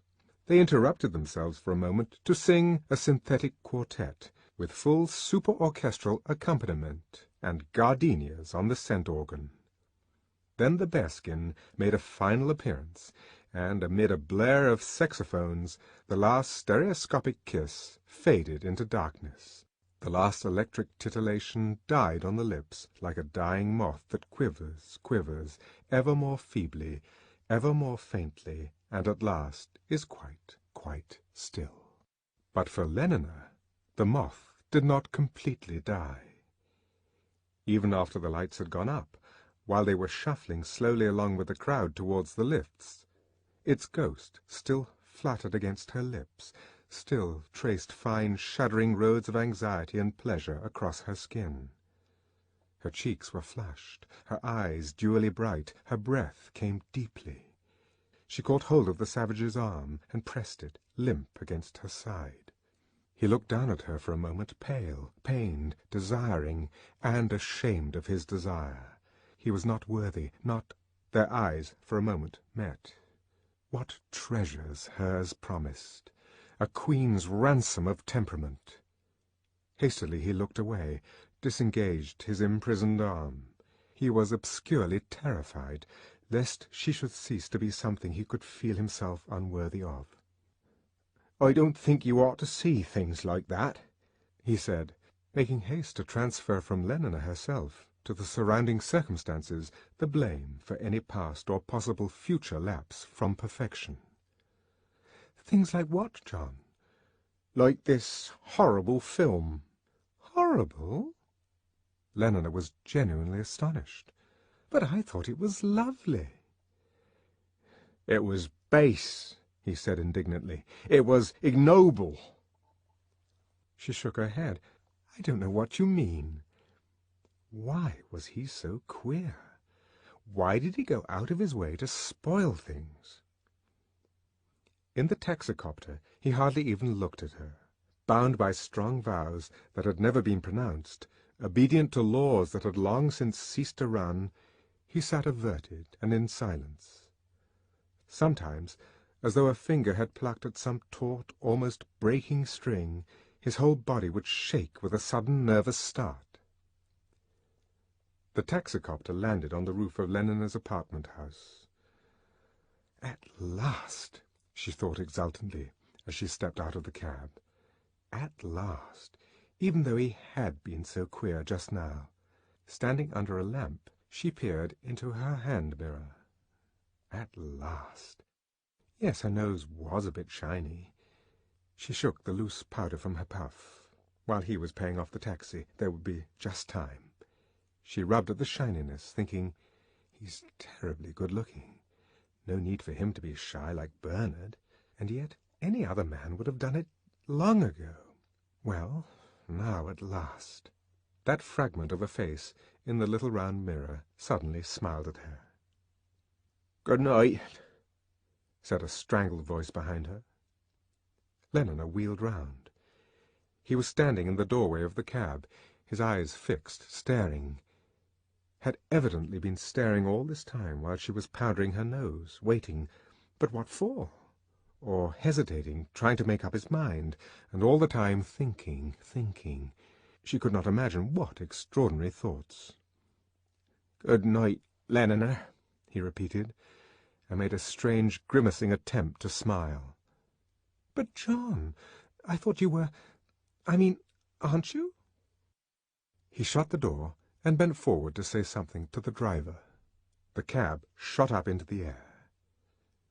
Looking down through the window in the floor, the savage could see Lenina's upturned face, pale in the bluish light of the lamps. The mouth was open. She was calling. Her foreshortened figure rushed away from him. The diminishing square of the roof seemed to be falling through the darkness. 5 minutes later he was back in his room. From its hiding-place he took out his mouse-nibbled volume, turned with religious care its stained and crumpled pages, and began to read Othello. Othello, he remembered, was like the hero of 3 Weeks in a Helicopter, a black man. Drying her eyes, Lenina walked across the roof to the lift. On her way down to the 27th floor, she pulled out her Soma bottle. 1 gram, she decided, would not be enough. Hers had been more than a 1-gram affliction. But if she took 2 grams, she ran the risk of not waking up in time tomorrow morning. She compromised, and into her cupped left palm shook out 3 half-gram tablets. Chapter 12. Bernard had to shout through the locked door. The savage would not open. "But everybody's there, waiting for you." "Let them wait," came back the muffled voice, through the door. "But you know quite well, John." How difficult it was to sound persuasive at the top of one's voice. "I asked them on purpose to meet you. You ought to have asked me first whether I wanted to meet them." "But you always came before, John." "That's precisely why I don't want to come again." "Just to please me?" Bernard bellowingly wheedled. "Won't you come to please me?" "No." "Do you seriously mean it?" "Yes." Despairingly, "But what shall I do?" Bernard wailed. "Go to hell!" bawled the exasperated voice from within. "But the Arch-Community Songster of Canterbury is there tonight." Bernard was almost in tears. "Oya Takwa!" It was only in Zuni that the savage could adequately express what he felt about the Arch-Community Songster. "Honey!" he added as an afterthought, and then, with what derisive ferocity, "Sonze so tsena!" and he spat on the ground as Popeye might have done. In the end, Bernard had to slink back, diminished, to his rooms, and inform the impatient assembly that the savage would not be appearing that evening. The news was received with indignation. The men were furious at having been tricked into behaving politely with this insignificant fellow with the unsavoury reputation and the heretical opinions. The higher their position in the hierarchy, the deeper their resentment.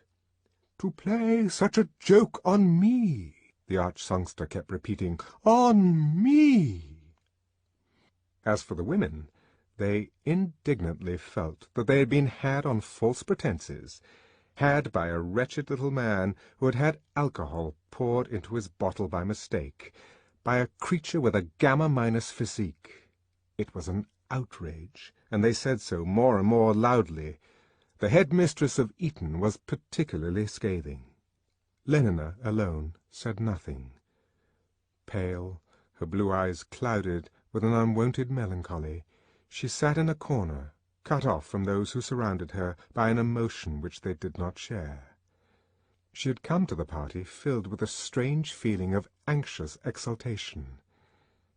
"In a few minutes," she had said to herself as she entered the room, "I shall be seeing him, talking to him, telling him," for she had come with her mind made up, "that I like him more than anybody I've ever known.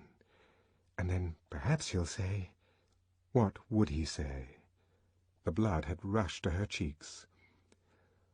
Why was he so strange the other night, after the Feelies? So queer. And yet I'm absolutely sure he really does rather like me. I'm sure. It was at this moment that Bernard had made his announcement. The savage wasn't coming to the party. Lenina suddenly felt all the sensations normally experienced at the beginning of a violent passion surrogate treatment, a sense of dreadful emptiness, a breathless apprehension, a nausea. Her heart seemed to stop beating. "Perhaps it's because he doesn't like me," she said to herself, and at once this possibility became an established certainty. John had refused to come because he didn't like her. He didn't like her.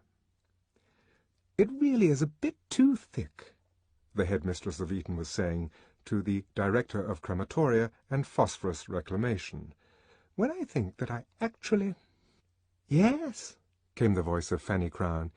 "It's absolutely true about the alcohol.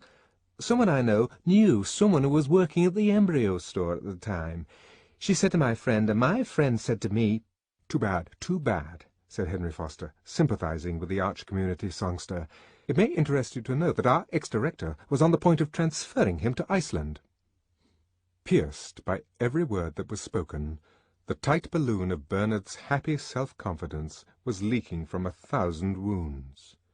Pale, distraught, abject and agitated, he moved among his guests, stammering incoherent apologies, assuring them that next time the savage would certainly be there, begging them to sit down and take a carotene sandwich, a slice of vitamin A pâté, a glass of champagne surrogate. They duly ate, but ignored him, drank, and were either rude to his face or talked to one another about him, loudly and offensively, as though he had not been there. "And now, my friends," said the arch-community songster of Canterbury in that beautiful ringing voice with which he led the proceedings at Ford's Day celebrations, "now, my friends, I think perhaps the time has come." He rose, put down his glass, brushed from his purple viscous waistcoat the crumbs of a considerable collation, and walked towards the door. Bernard darted forward to intercept him. "Must you really, arch-songster? It's very early still. I'd hoped you would—" Yes, what hadn't he hoped, when Lenina confidentially told him that the arch-community songster would accept an invitation if it were sent. "He's really rather sweet, you know." And she had shown Bernard the little golden zipper-fastening in the form of a T which the arch-songster had given her as a memento of the weekend she had spent at Lambeth. "To meet the arch-community songster of Canterbury and Mr. Savage." Bernard had proclaimed his triumph on every invitation card. But the Savage had chosen this evening of all evenings to lock himself up in his room, to shout "Hani!" and even, it was lucky that Bernard didn't understand Zuni, "Sunt esotsena!" What should have been the crowning moment of Bernard's whole career had turned out to be the moment of his greatest humiliation. "I'd so much hoped," he stammeringly repeated, looking up at the great dignitary with pleading and distracted eyes. "My young friend," said the arch-community songster, in a tone of loud and solemn severity. There was a general silence. "Let me give you a word of advice." He wagged his finger at Bernard. "Before it's too late. A word of good advice." His voice became sepulchral.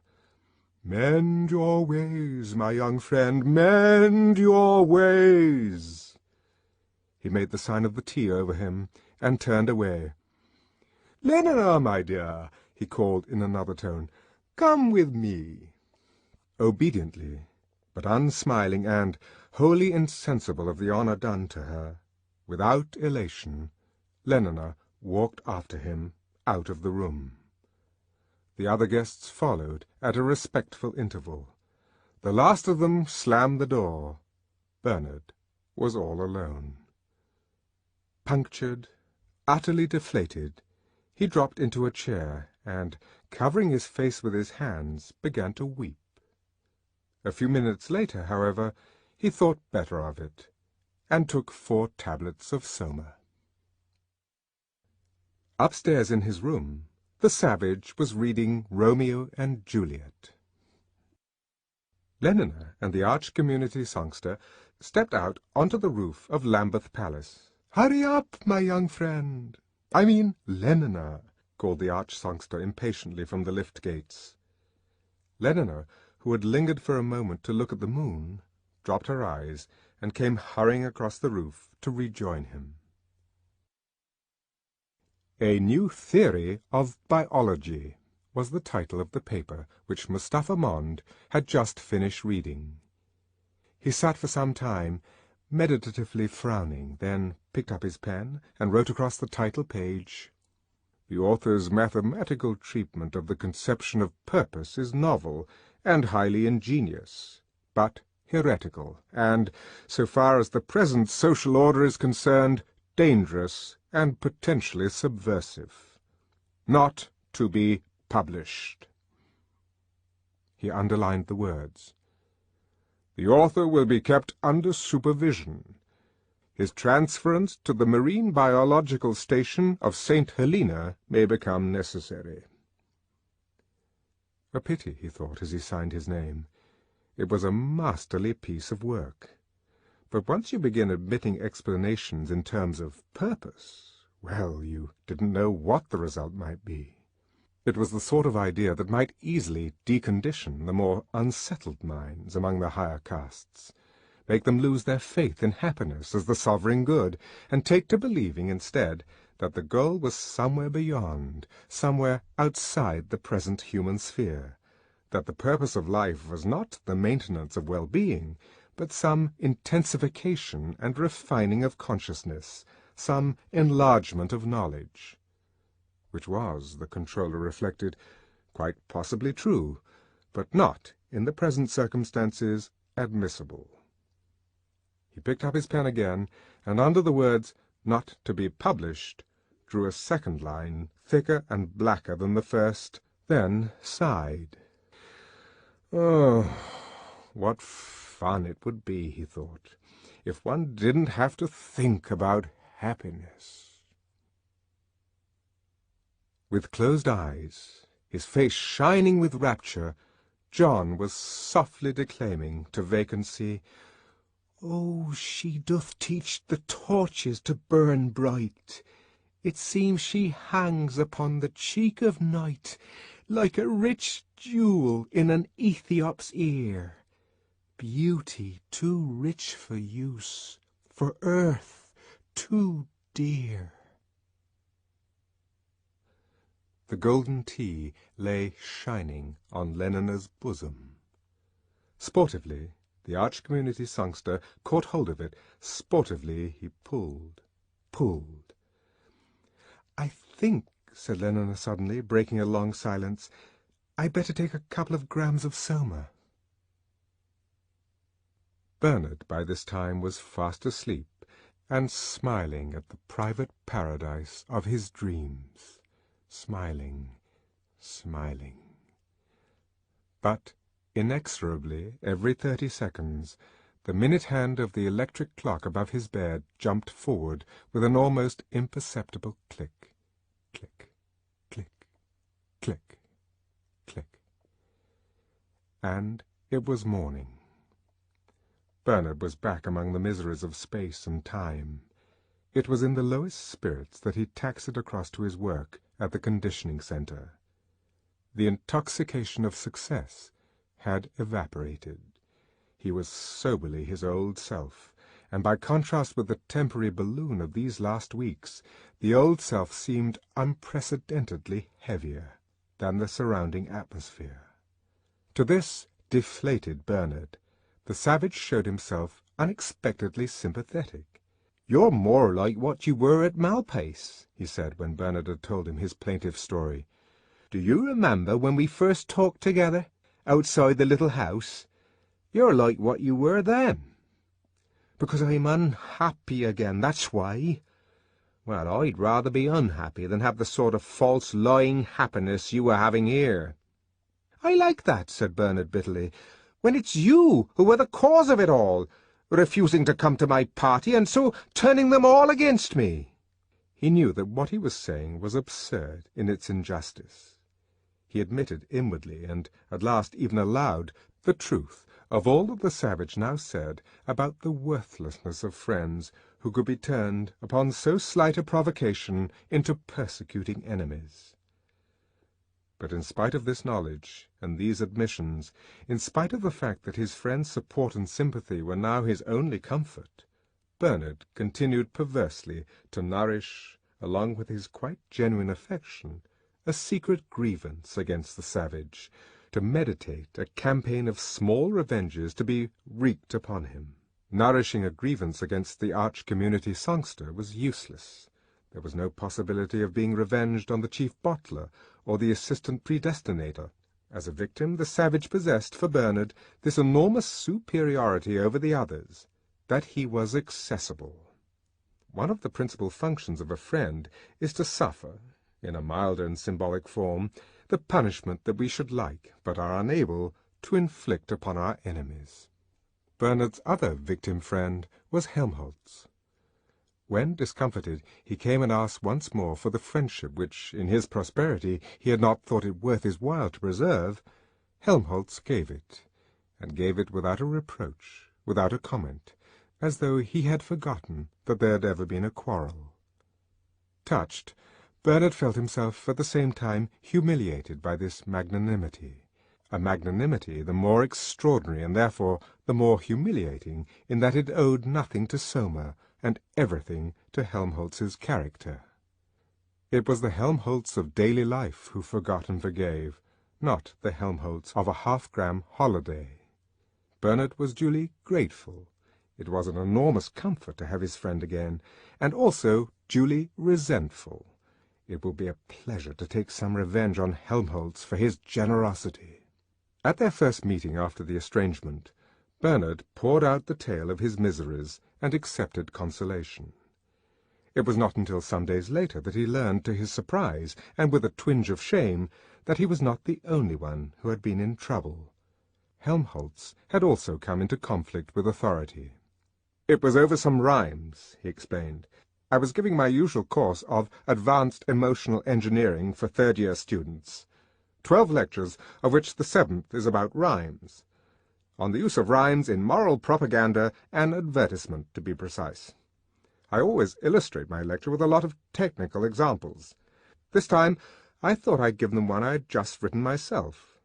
Pure madness, of course, but I couldn't resist it." He laughed. "I was curious to see what their reaction would be. Besides," he added more gravely, "I wanted to do a bit of propaganda. I was trying to engineer them into feeling as I'd felt when I wrote the rhymes. Thought!" He laughed again. "What an outcry there was! The principal had me up and threatened to hand me the immediate sack. I'm a marked man." "But what were your rhymes?" Bernard asked. "They were about being alone." Bernard's eyebrows went up. "I'll recite them to you if you like." And Helmholtz began. "Yesterday's committee, sticks, but a broken drum, midnight in the city, flutes in a vacuum, shut lips, sleeping faces, every stopped machine, the dumb and littered places where crowds have been. All silences rejoice, weep, loudly or low, speak, but with the voice of whom I do not know. Absence, say, of Susans, absence of Egerias, arms and respective bosoms, lips and posteriors, slowly form a presence. Whose? And I ask, of what so absurd an essence, that something which is not nevertheless should populate empty night more solidly than that with which we copulate? Why should it seem so squalidly?" Well, I gave them that as an example, and they reported me to the principal. "I'm not surprised," said Bernard. "It's flatly against all their sleep-teaching. Remember, they've had at least 250,000 warnings against solitude." "I know, but I thought I'd like to see what the effect would be." "Well, you've seen now." Helmholtz only laughed. "I feel," he said, after a silence, "as though I were just beginning to have something to write about, as though I were beginning to be able to use that power I feel I've got inside me, that extra latent power. Something seems to be coming to me." In spite of all his troubles, he seemed, Bernard thought, profoundly happy. Helmholtz and the savage took to one another at once, so cordially indeed that Bernard felt a sharp pang of jealousy. In all these weeks he had never come to so close an intimacy with the savage as Helmholtz immediately achieved. Watching them, listening to their talk, he found himself sometimes resentfully wishing that he had never brought them together. He was ashamed of his jealousy, and alternately made efforts of will and took soma to keep himself from feeling it. But the efforts were not very successful, and between the soma holidays there were of necessity intervals. The odious sentiment kept on returning. At his third meeting with the savage, Helmholtz recited his rhymes on solitude. "What do you think of them?" he asked when he had done. The savage shook his head. "Listen to this," was his answer, and, unlocking the drawer in which he kept his mouse-eaten book, he opened and read, "Let the bird of loudest lay on the sole Arabian tree herald sad and trumpet be." Helmholtz listened with a growing excitement. At Sole Arabian Tree he started. At Thou Shrieking Harbinger he smiled with sudden pleasure. At Every Fowl of Tyrant Wing the blood rushed up into his cheeks. But at Defunctive Music he turned pale and trembled with an unprecedented emotion. The savage read on. Property was thus appalled that the self was not the same. Single nature's double name, neither two nor one was called. Reason in itself confounded saw division grow together. "Orgy, porgy, ha ha ha ha!" said Bernard, interrupting the reading with a loud, unpleasant laugh. "It's just a solidarity service hymn." He was revenging himself on his two friends for liking one another more than they liked him. In the course of their next 2 or 3 meetings, he frequently repeated this little act of vengeance. It was simple, and, since both Helmholtz and the savage were dreadfully pained by the shattering and defilement of a favourite poetic crystal, extremely effective. In the end, Helmholtz threatened to kick him out of the room if he dared to interrupt again. And yet, strangely enough, the next interruption, the most disgraceful of all, came from Helmholtz himself. The savage was reading Romeo and Juliet aloud, reading, for all the time he was seeing himself as Romeo and Lenina as Juliet, with an intense and quivering passion. Helmholtz had listened to the scene of the lovers' first meeting with a puzzled interest. The scene in the orchard had delighted him with its poetry, but the sentiments expressed had made him smile. Getting into such a state about having a girl, it seemed rather ridiculous. But taken detail by verbal detail, what a superb piece of emotional engineering! "That old fellow," he said, "he makes our best propaganda technicians look absolutely silly." The savage smiled triumphantly and resumed his reading.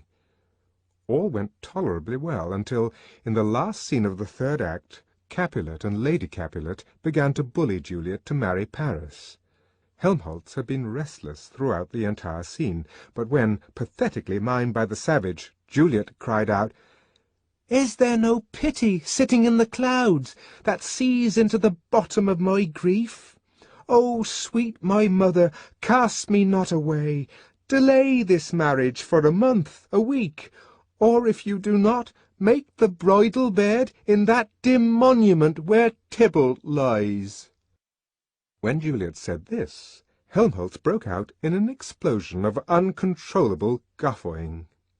The mother and father, grotesque obscenity, forcing the daughter to have someone she didn't want, and the idiotic girl not saying that she was having someone else whom, for the moment at any rate, she preferred. In its smutty absurdity, the situation was irresistibly comical. He had managed, with a heroic effort, to hold down the mounting pressure of his hilarity, but "Sweet mother," in the savage's tremulous tone of anguish, and the reference to Tybalt lying dead but evidently uncremated and wasting his phosphorus on a dim monument, were too much for him. He laughed and laughed till the tears streamed down his face, quenchlessly laughed while, pale with a sense of outrage, the savage looked at him over the top of his book, and then, as the laughter still continued, closed it indignantly, got up, and with the gesture of one who removes his pearl from before the swine, locked it away in its drawer. "And yet," said Helmholtz, having recovered breath enough to apologize, he had mollified the savage into listening to his explanations, "I know quite well that one needs ridiculous, mad situations like that. One can't write really well about anything else. Why was that fellow such a marvelous propaganda technician? Because he had so many insane, excruciating things to get excited about. You've got to be hurt and upset, otherwise you can't think of the really good, penetrating, X-ray-ish phrases.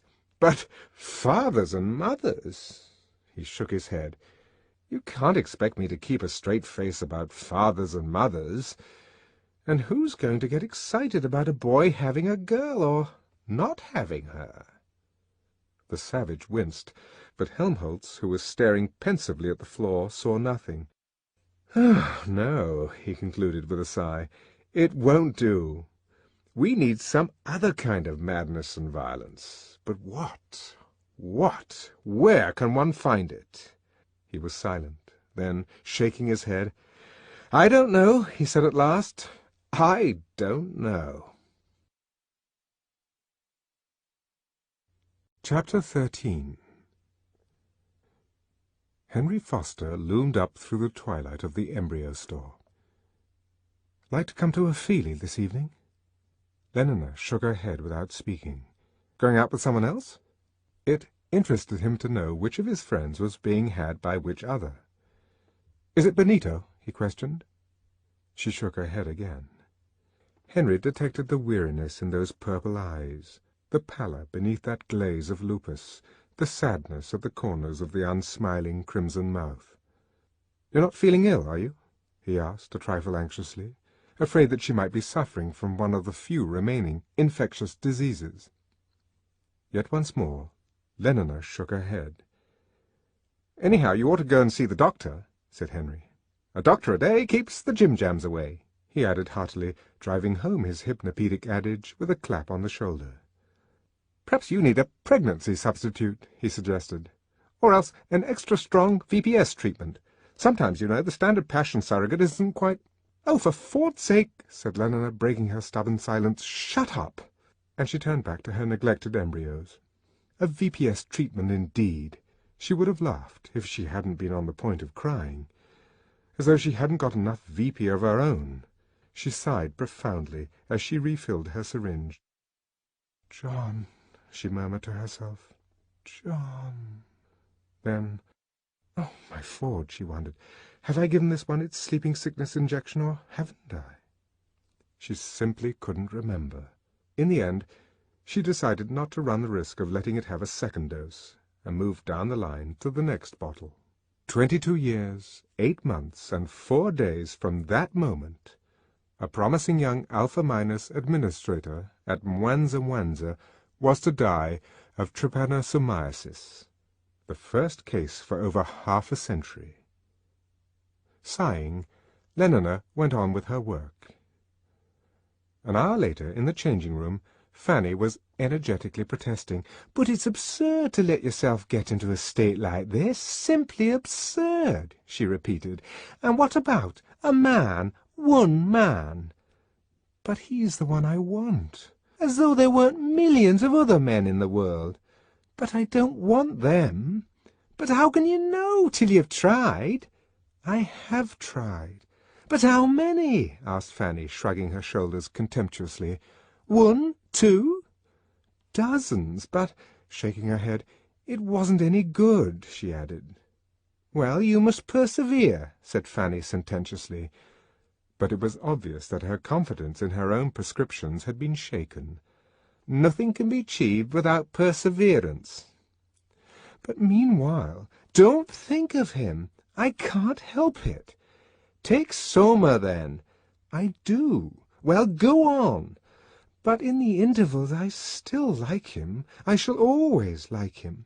"Well, if that's the case," said Fanny with decision, "why don't you just go and take him, whether he wants it or no?" "But if you knew how terribly queer he was—" "All the more reason for taking a firm line."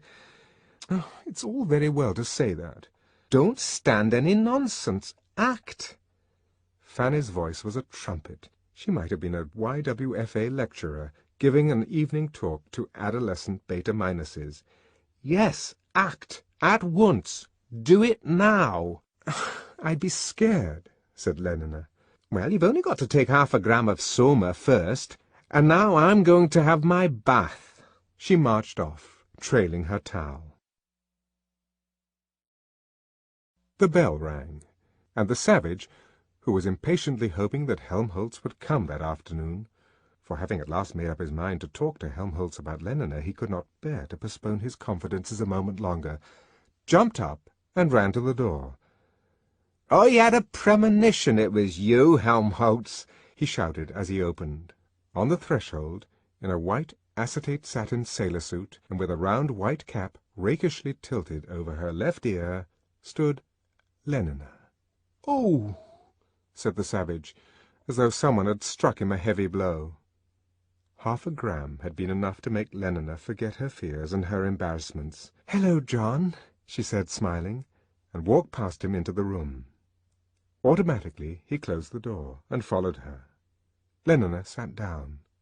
There was a long silence. "You don't seem very glad to see me, John," she said at last. "Not glad?" The savage looked at her reproachfully, then suddenly fell on his knees before her, and, taking Lenina's hand, reverently kissed it. "Not glad? Oh, if only you knew!"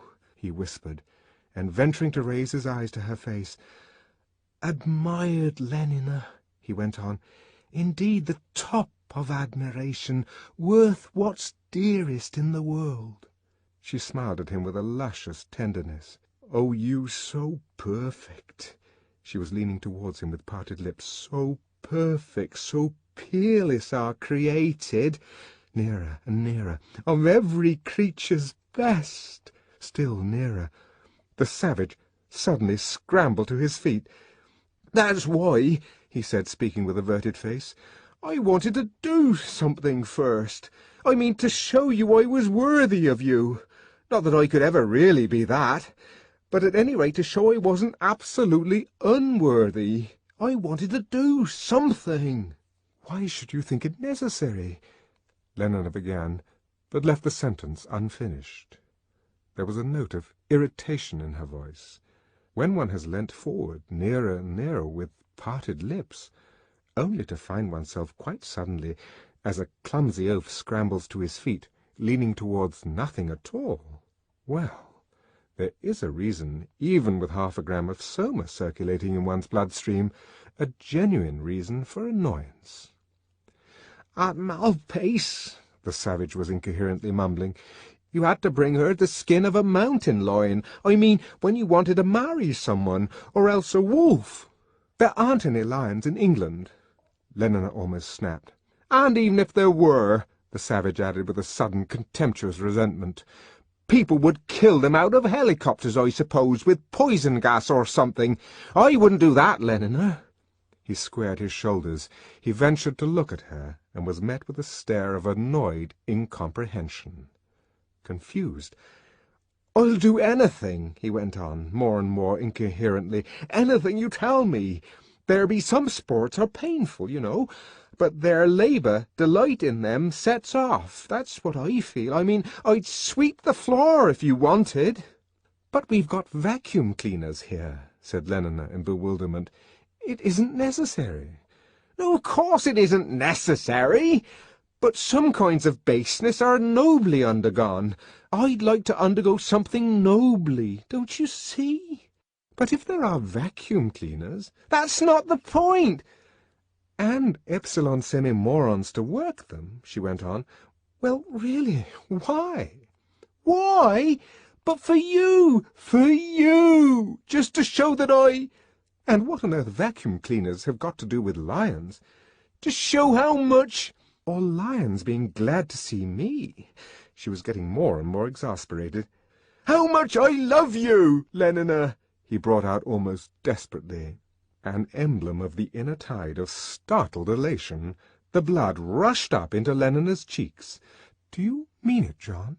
"But I hadn't meant to say so," cried the savage, clasping his hands in a kind of agony.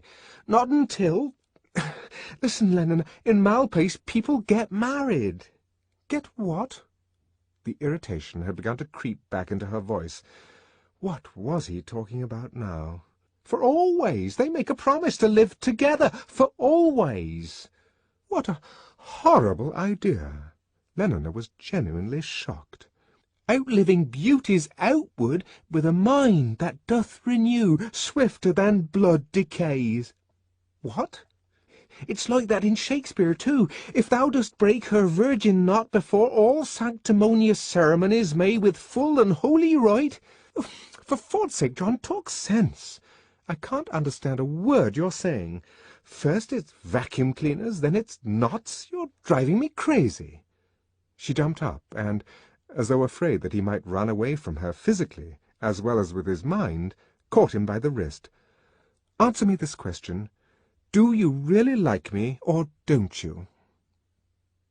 There was a moment's silence. Then, in a very low voice, "I love you more than anything in the world," he said. "Then why on earth didn't you say so?" she cried, and so intense was her exasperation that she drove her sharp nails into the skin of his wrist, instead of drivelling away about knots and vacuum cleaners and lions, and making me miserable for weeks and weeks. She released his hand and flung it angrily away from her. "If I didn't like you so much," she said, "I'd be furious with you." And suddenly her arms were around his neck. He felt her lips soft against his own, so deliciously soft, so warm and electric that inevitably he found himself thinking of the embraces in 3 weeks in a helicopter. Ooh, ooh, the stereoscopic blonde, and the more-than-real blackamoor. Horror, horror, horror! He tried to disengage himself, but Lenina tightened her embrace. "Why didn't you say so?" she whispered, drawing back her face to look at him. Her eyes were tenderly reproachful. "The murkiest den, the most opportune place," the voice of conscience thundered poetically. "The strongest suggestion our worse a genius can shall never melt mine honour into lust. Never, never," he resolved. "You silly boy," she was saying. "I wanted you so much, and if you wanted me too, why didn't you?" "But, Leniner—" he began protesting, and as she immediately untwined her arms as she stepped away from him, he thought for a moment that she had taken his unspoken hint. But when she unbuckled her white patent cartridge belt and hung it carefully over the back of a chair, he began to suspect that he had been mistaken. "Leniner?" he repeated apprehensively. She put her hand to her neck and gave a long vertical pull. Her white sailor's blouse was ripped to the hem. Suspicion condensed into a too solid certainty. "Leniner, what are you doing?" Zip, zip. Her answer was wordless. She stepped out of her bell-bottom trousers. Her zippy kameniks were a pale shell pink. The arch-community songster's golden tea dangled at her breast. For those milk-paps that through the window-bars bore at men's eyes. The singing, thundering, magical words made her seem doubly dangerous, doubly alluring. Soft, soft, but how piercing, boring, and drilling into reason, tunnelling through resolution. The strongest oaths are straw to the fire i' the blood. Be more abstemious, or else— Zip!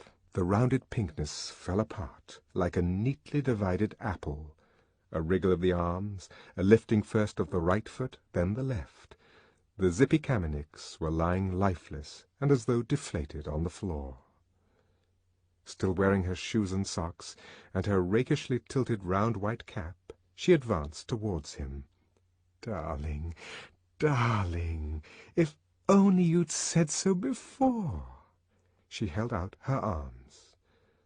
But instead of also saying, "Darling," and holding out his arms, the savage retreated in terror, flapping his hands at her, as though he were trying to scare away some intruding and dangerous animal. 4 backward steps, and he was brought to bay against the wall. "Sweet," said Lenina, and laying her hands on his shoulders, pressed herself against him. "Put your arms round me," she commanded. "Hug me till you drug me, honey." She too had poetry at her command, knew words that sang and were spells and beat drums. "Kiss me." She closed her eyes. She let her voice sink to a sleepy murmur. "Kiss me till I'm in a coma. Hug me, honey, snugly." The savage caught her by the wrists, tore her hand from his shoulders, thrust her roughly away at arm's length. "Oh, you're hurting me, oh!" She was suddenly silent. Terror had made her forget the pain. Opening her eyes, She had seen his face. No, not his face. A ferocious stranger's, pale, distorted, twitching with some insane, inexplicable fury. Aghast. "But what is it, John?" she whispered. He did not answer, but only stared into her face with those mad eyes. The hands that held her wrists were trembling. He breathed deeply and irregularly, faint almost to imperceptibility, but appalling. She suddenly heard the grinding of his teeth. "What is it?" she almost screamed. And, as though awakened by her cry, he caught her by the shoulders and shook her. "Whore!" he shouted. "Whore!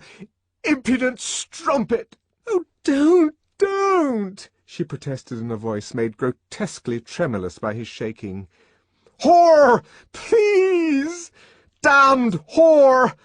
"A gram is better," she began. The savage pushed her away with such force that she staggered and fell. "Go!" he shouted, standing over her menacingly. "Get out of my sight, or I'll kill you!" He clenched his fists. Lenina raised her arms, covered her face. "No, please don't, John." "Hurry up, quick!" One arm still raised, and following his every movement with a terrified eye, she scrambled to her feet, and still crouching, still covering her head, made a dash for the bathroom. The noise of that prodigious slap by which her departure was accelerated was like a pistol shot. "Ow!" Lenina bounded forward. Safely locked into the bathroom, she had leisure to take stock of her injuries. Standing with her back to the mirror, she twisted her head. Looking over her left shoulder, she could see the imprint of an open hand, standing out distinct and crimson on the pearly flesh. Gingerly she rubbed the wounded spot. Outside, in the other room, the savage was striding up and down, marching to the drums and music of magical words. "The wren goes to it, and the small gilded fly does lecture in my sight." Maddeningly they rumbled in his ears. "The fichu nor the soiled horse goes to it with a more riotous appetite. Down from the waist they are centaurs, though women all above, but to the girdle do the gods inherit. Beneath is all the fiends. There's hell, there's darkness, there is the sulphurous pit, burning, scalding, stench, consumption, fie, pa, fa! Give me an ounce of civet, good apothecary, to sweeten my imagination." "John," ventured a small, ingratiating voice from the bathroom. "John." "O thou weed, who art so lovely fair and smelt so sweet that the sense aches at thee, was this most goodly book made to write whore upon? Heaven stops the nose at it." But her perfume still hung about him. His jacket was white with the powder that had scented her velvety body. "Impudent strumpet! Impudent strumpet! Impudent strumpet!" The inexorable rhythm beat itself out. "Impudent!" "John, do you think I might have my clothes?" He picked up the bell-bottom trousers, the blouse, the zippy kameniks. "Open!" he ordered, kicking the door. "No, I won't." The voice was frightened and defiant. "Well, how do you expect me to give them to you?" "Push them through the ventilator over the door." He did what she suggested, and returned to his uneasy pacing of the room. Impudent strumpet! Impudent strumpet! The devil luxury with his fat rump and potato finger! "John!" He would not answer. Fat rump and potato finger! "John!" "What is it?" he asked gruffly. "I wonder if you mind giving me my Malthusian belt." Lenina sat listening to the footsteps in the other room, wondering, as she listened, how long he was likely to go tramping up and down like that, whether she would have to wait until he left the flat, or if it would be safe, after allowing his madness a reasonable time to subside, to open the bathroom door and make a dash for it. She was interrupted in the midst of these uneasy speculations by the sound of the telephone bell ringing in the other room. Abruptly the tramping ceased. She heard the voice of the savage parleying with silence. "Hello?" Yes? If I do not usurp myself, I am. Yes, didn't you hear me say so? Mr. Savage speaking. What? Who's ill? Of course it interests me. But is it serious? Is she really bad? I'll go at once. Not in her rooms any more. Where has she been taken? Oh, my God! What's the address? 3 Park Lane, is that it? 3? Thanks. Lenina heard the click of the replaced receiver, then hurrying steps. A door slammed. There was silence. Was he really gone? With an infinity of precautions, she opened the door a quarter of an inch, peeped through the crack, was encouraged by the view of emptiness, opened a little further and put her whole head out, finally tiptoed into the room, stood for a few seconds with strongly beating heart, listening, then darted to the front door, opened, slipped through, slammed, ran. It was not until she was in the lift and actually dropping down the well that she began to feel herself secure. Chapter 14. The Park Lane Hospital for the Dying was a 60-story tower of primrose tiles. As the Savage stepped out of his taxicopter, a convoy of gaily-coloured aerial hearses rose whirring from the roof and darted away across the park, westward, bound for the Slough crematorium. At the lift gates, the presiding porter gave him the information he required, and he dropped down to Ward 81, a galloping senility ward, the porter explained, on the 17th floor. It was a large room bright with sunshine and yellow paint, and containing 20 beds, all occupied. Linda was dying in company and with all the modern conveniences. The air was continuously alive with gay synthetic melodies. At the foot of every bed, confronting its moribund occupant, was a television box. Television was left on, a running tap from morning till night. Every quarter of an hour, the prevailing perfume of the room was automatically changed. "We try," explained the nurse who had taken charge of the Savage at the door, "we try to create a thoroughly pleasant atmosphere here, something between a first-class hotel and a Feely Palace, if you take my meaning."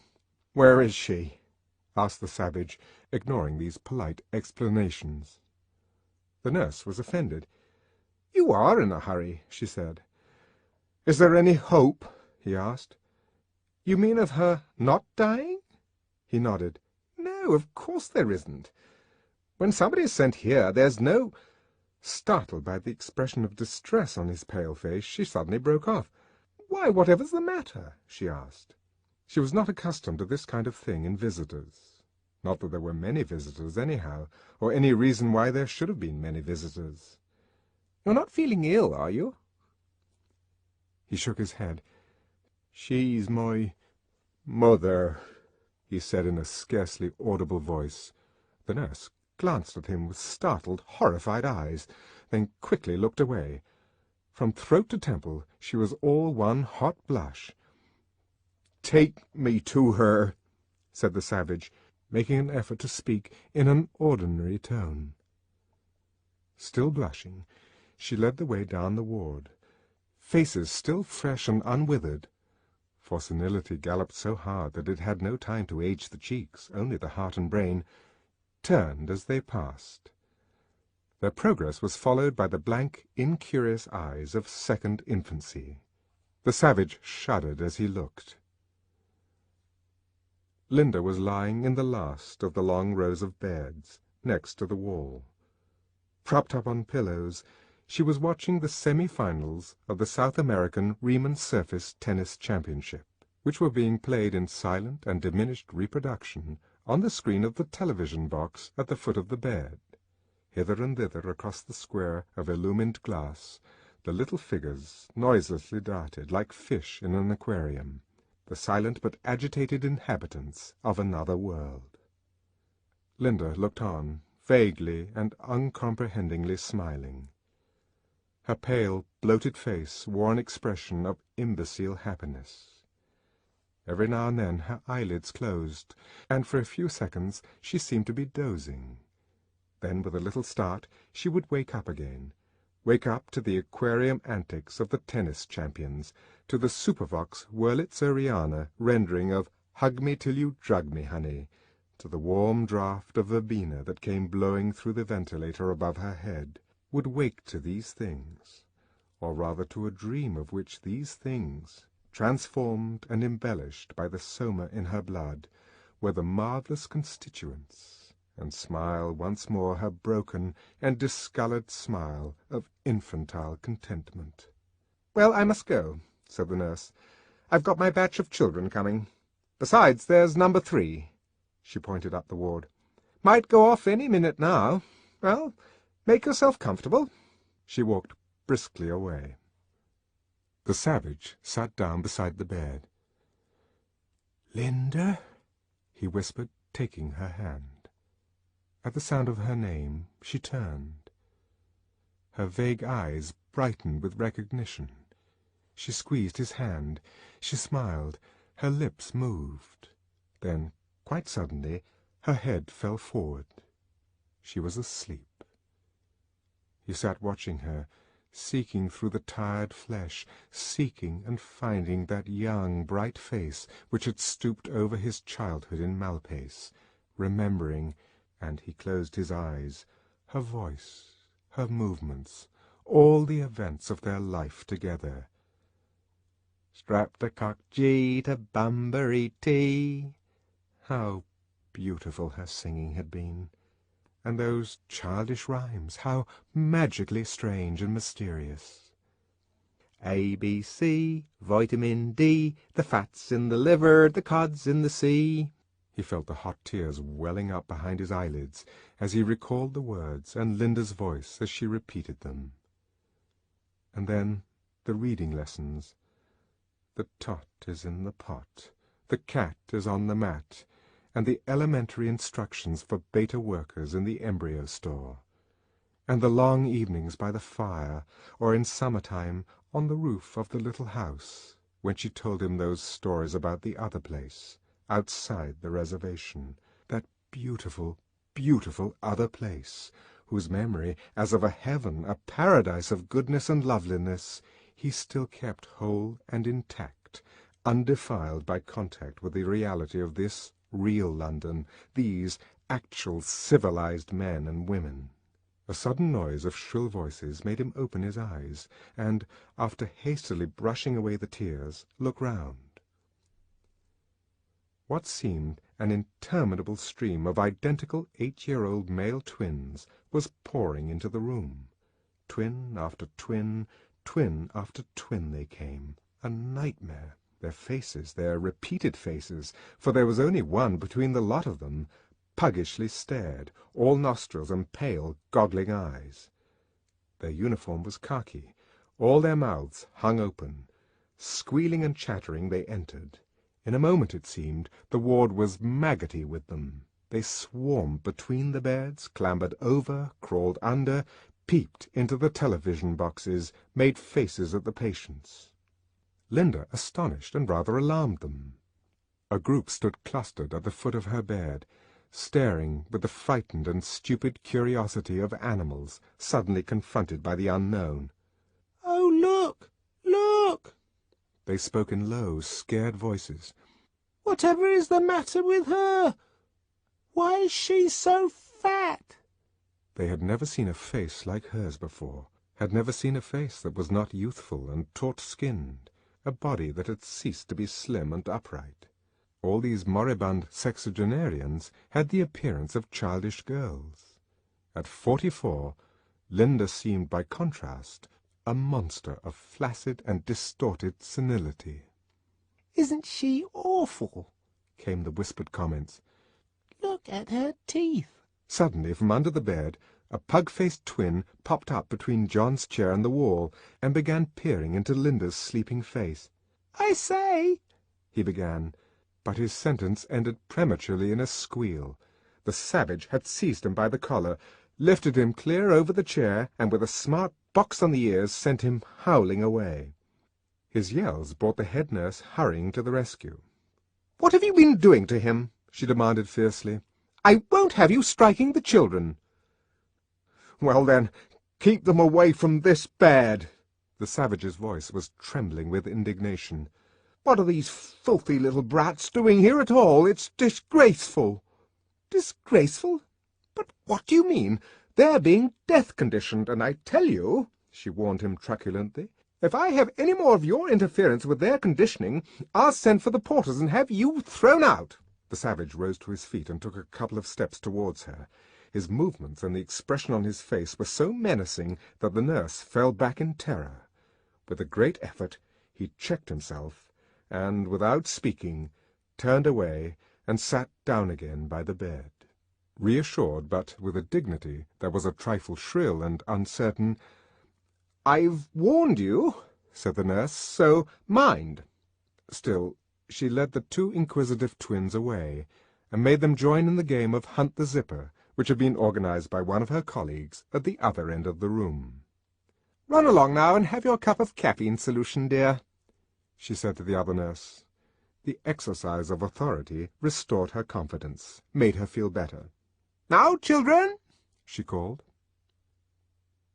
Linda had stirred uneasily, had opened her eyes for a moment, looked vaguely around, and then once more dropped off to sleep. Sitting beside her, the savage tried hard to recapture his mood of a few minutes before. "A, B, C, vitamin D," he repeated to himself, as though the words were a spell that would restore the dead past to life. But the spell was ineffective. Obstinately, the beautiful memories refused to rise. There was only a hateful resurrection of jealousies and ugliness and miseries. Popeye, with the blood trickling down from his cut shoulder, and Linda hideously asleep, and the flies buzzing round the spilt mescal on the floor beside the bed, and the boys calling those names as she passed. Ah, no, no! He shut his eyes. He shook his head in strenuous denial of these memories. A, B, C, vitamin D. He tried to think of those times when he sat on her knees, and she put her arms about him and sang over and over again, rocking him to sleep. A, B, C, vitamin D, vitamin D, vitamin D. The Supervox Wurlitzeriana had risen to a sobbing crescendo, and suddenly the verbena gave place, in the scent-circulating system, to an intense patchouli. Linda stirred, woke up, stared for a few seconds bewilderedly at the semi-finalists, then, lifting her face, sniffed once or twice at the newly perfumed air, and suddenly smiled, a smile of childish ecstasy. "Popeye," she murmured, and closed her eyes. "Oh, I do so like it. I do." She sighed, and let herself sink back into the pillows. "But, Linda," the savage spoke imploringly, "don't you know me?" He had tried so hard, had done his very best. Why wouldn't she allow him to forget? He squeezed her limp hand almost with violence, as though he would force her to come back from this dream of ignoble pleasures, from these base and hateful memories, back into the present, back into reality, the appalling present, the awful reality, but sublime, but significant, but desperately important precisely because of the imminence of that which made them so fearful. "Don't you know me, Linda?" He felt the faint answering pressure of her hand. The tears started into his eyes. He bent over her and kissed her. Her lips moved. "Popeye," she whispered again, and it was as though he had a pailful of ordure thrown in his face. Anger suddenly boiled up in him. Balked for the second time, the passion of his grief had found another outlet, was transformed into a passion of agonized rage. "But I'm John!" he shouted. "I'm John!" And in his furious misery he actually caught her by the shoulder and shook her. Linda's eyes fluttered open. She saw him, knew him. John, but situated the real face, the real and violent hands, in an imaginary world, among the inward and private equivalents of patchouli and the Superwurlitzer, among the transfigured memories and the strangely transposed sensations that constituted the universe of her dream. She knew him for John, her son, but fancied him an intruder into that paradisal Malpace where she had been spending her summer holiday with Popeye. He was angry because she liked Popeye. He was shaking her because Popeye was there in the bed, as though there was something wrong, as though all civilized people didn't do the same. everyone belongs to every... Her voice suddenly died into an almost inaudible, breathless croaking. Her mouth fell open. She made a desperate effort to fill her lungs with air, but it was as though she had forgotten how to breathe. She tried to cry out, but no sound came.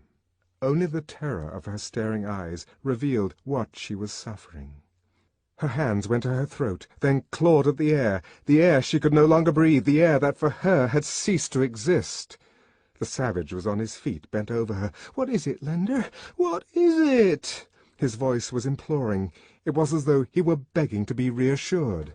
The look she gave him was charged with an unspeakable terror, and, it seemed to him, reproach. She tried to raise herself in bed, but fell back on the pillows. Her face was horribly distorted, her lips blue. The savage turned and ran up the ward. "Quick! Quick!" he shouted. "Quick!" Standing in the centre of a ring of zipper-hunting twins, the head nurse looked round. The first moment's astonishment gave place almost instantly to disapproval. "Don't shout! Think of the little ones," she said, frowning. "You might decondition. But what are you doing?" He had broken through the ring. "Be careful!" A child was yelling. "Quick! Quick!" He caught her by the sleeve, dragged her after him. "Quick! Something's happened! I've killed her!" By the time they were back at the end of the ward, Linda was dead. The savage stood for a moment in frozen silence, then fell on his knees beside the bed, and, covering his face with his hands, sobbed uncontrollably. The nurse stood irresolute, looking now at the kneeling figure by the bed, the scandalous exhibition, and now, poor children, at the twins who had stopped their hunting of the zipper and were staring from the other end of the ward, staring with all their eyes and nostrils at the shocking scene that was being enacted around bed 20. Should she speak to him? Try to bring him back to a sense of decency? Remind him of where he was? Of what fatal mischief he might do to these poor innocents? Undoing all their wholesome death conditioning with this disgusting outcry, as though death were something terrible, as though anyone mattered as much as all that. It might give them the most disastrous ideas about the subject, might upset them into reacting in the entirely wrong, the utterly antisocial way. She stepped forward. She touched him on the shoulder. "Can't you behave?" she said in a low, angry voice. But, looking round, she saw that half a dozen twins were already on their feet and advancing down the ward. The circle was disintegrating. In another moment— no, the risk was too great. The whole group might be put back 6 or 7 months in its conditioning. She hurried back towards her menaced charges. "Now, who wants a chocolate eclair?" she asked in a loud, cheerful tone. "Me!" yelled the entire Bokanovsky group in chorus. Bed 20 was completely forgotten. "Oh, God, God, God!"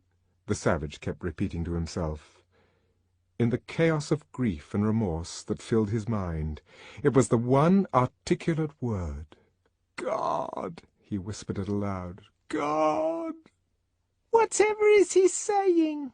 said a voice, very near, distinct, and shrill through the warblings of the Superwurlitzer. The savage violently started, and, uncovering his face, looked round.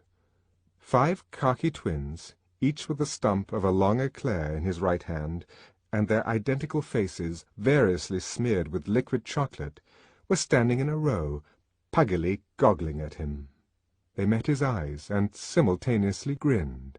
One of them pointed with his eclair butt. "Is she dead?" he asked. The savage stared at them for a moment in silence. Then, in silence, he rose to his feet. In silence, slowly walked towards the door. "Is she dead?" repeated the inquisitive twin, trotting at his side. The savage looked down at him, and still without speaking, pushed him away. The twin fell on the floor and at once began to howl. The savage did not even look round. Chapter 15. The menial staff of the Park Lane Hospital for the Dying consisted of 162 deltas, divided into 2 Bokanovsky groups of 84 red-headed female and 78 dark dolichocephalic male twins, respectively. At 6, when their working day was over, the 2 groups assembled in the vestibule of the hospital, and were served by the deputy sub-bursar with their soma ration. From the lift, the savage stepped out into the midst of them. But his mind was elsewhere, with death, with his grief and his remorse. Mechanically, without consciousness of what he was doing, he began to shoulder his way through the crowd. "Who are you pushing?" "Where do you think you're going?" High, low, from a multitude of separate throats, only 2 voices squeaked or growled. Repeated indefinitely, as though by a train of mirrors, 2 faces, one a hairless and freckled moon haloed in orange, the other a thin beaked bird mask, stubbly with 2 days' beard, turned angrily towards him. Their words, and in his ribs the sharp nudging of elbows, broke through his unawareness. He woke once more to external reality, looked round him, knew what he saw, knew it with a sinking sense of horror and disgust, for the recurrent delirium of his days and nights, the nightmare of swarming, indistinguishable sameness, twins, twins. Like maggots they had swarmed defilingly over the mystery of Linda's death. Maggots again, but larger, full-grown, they now crawled across his grief and his repentance. He halted, and with bewildered and horrified eyes stared round him at the khaki mob, in the midst of which, overtopping it by a full head, he stood. "How many goodly creatures are there here?" The singing words mocked him derisively. "How beauteous mankind is! O brave new world!" "Soma distribution!" shouted a loud voice. "In good order, please! Hurry up there!" A door had been opened, a table and chair carried into the vestibule. The voice was that of a jaunty young Alpha, who had entered carrying a black iron cash-box. A murmur of satisfaction went up from the expectant twins. They forgot all about the savage. Their attention was now focused on the black cash-box, which the young man had placed on the table, and was now in process of unlocking. The lid was lifted. "Ooh!" said all the 162 simultaneously, as though they were looking at fireworks. The young man took out a handful of tiny pill-boxes. "Now," he said peremptorily, "step forward, please. 1 at a time, and no shoving." 1 at a time, with no shoving, the twins stepped forward. First 2 males, then a female, then another male, then 3 females, then— The savage stood looking on. "Oh, brave new world! Oh, brave new world!" In his mind the singing words seemed to change their tone. They had mocked him through his misery and remorse, mocked him with how hideous a note of cynical derision. Fiendishly laughing, they had insisted on the low squalor, the nauseous ugliness of the nightmare. Now, suddenly, they trumpeted a call to arms. "Oh, brave new world!" Miranda was proclaiming the possibility of loveliness, the possibility of transforming even the nightmare into something fine and noble. "Oh, brave new world!" It was a challenge, a command. "No shoving there now!" shouted the deputy sub-bursar in a fury. He slammed down the lid of his cash-box. I shall stop the distribution unless I have good behaviour." The deltas muttered, jostled one another a little, and then were still. The threat had been effective. Deprivation of soma. Appalling thought. "That's better," said the young man, and reopened his cash-box. Linda had been a slave. Linda had died. Others should live in freedom, and the world be made beautiful.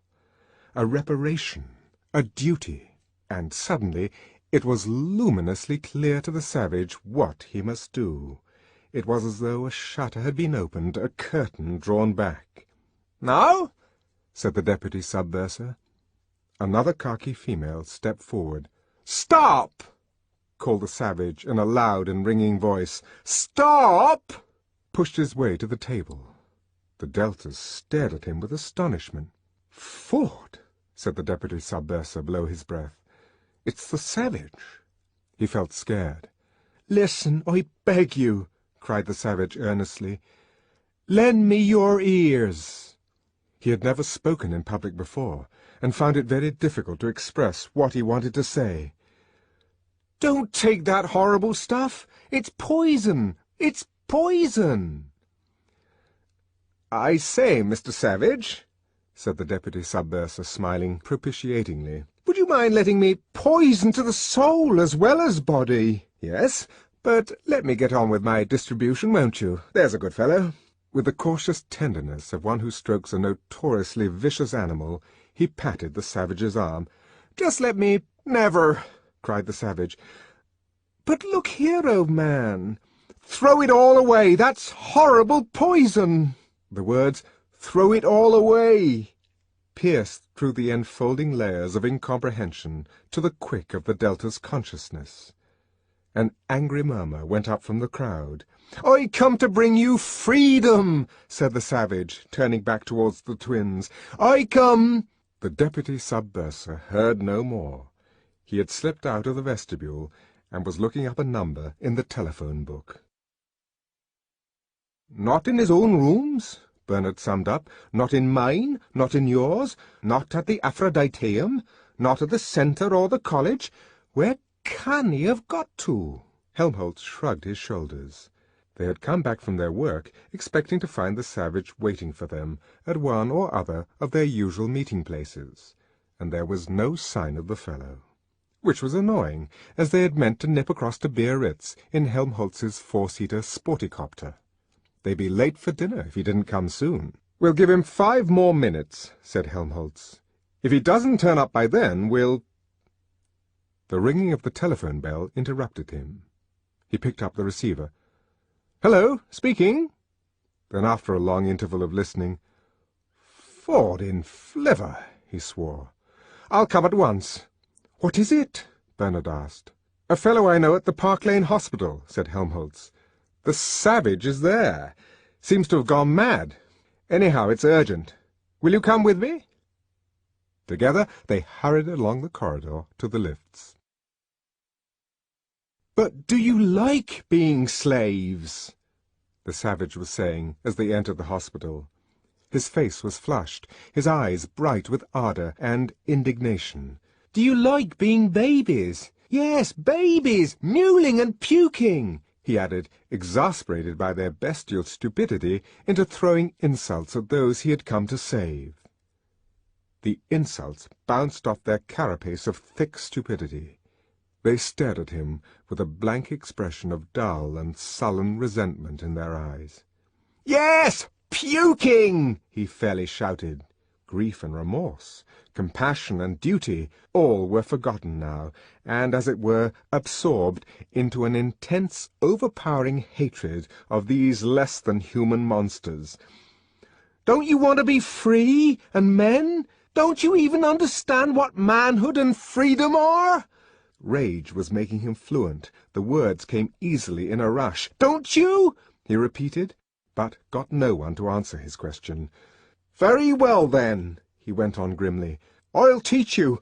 I'll make you be free whether you want to or not." And, pushing open a window that looked onto the inner court of the hospital, he began to throw the little pill-boxes of soma tablets in handfuls out into the area. For a moment The khaki mob was silent, petrified at the spectacle of this wanton sacrilege, with amazement and horror. "He's mad," whispered Bernard, staring with wide-open eyes. "They'll kill him! They'll—" A great shout suddenly went up from the mob. A wave of movement drove it menacingly towards the savage. "Ford, help him," said Bernard, and averted his eyes. "Ford helps those who help themselves!" And with a laugh, actually a laugh of exultation, Helmholtz Watson pushed his way through the crowd. "Free! Free!" the savage shouted, and with one hand continued to throw the soma into the area, while with the other he punched the indistinguishable faces of his assailants. "Free!"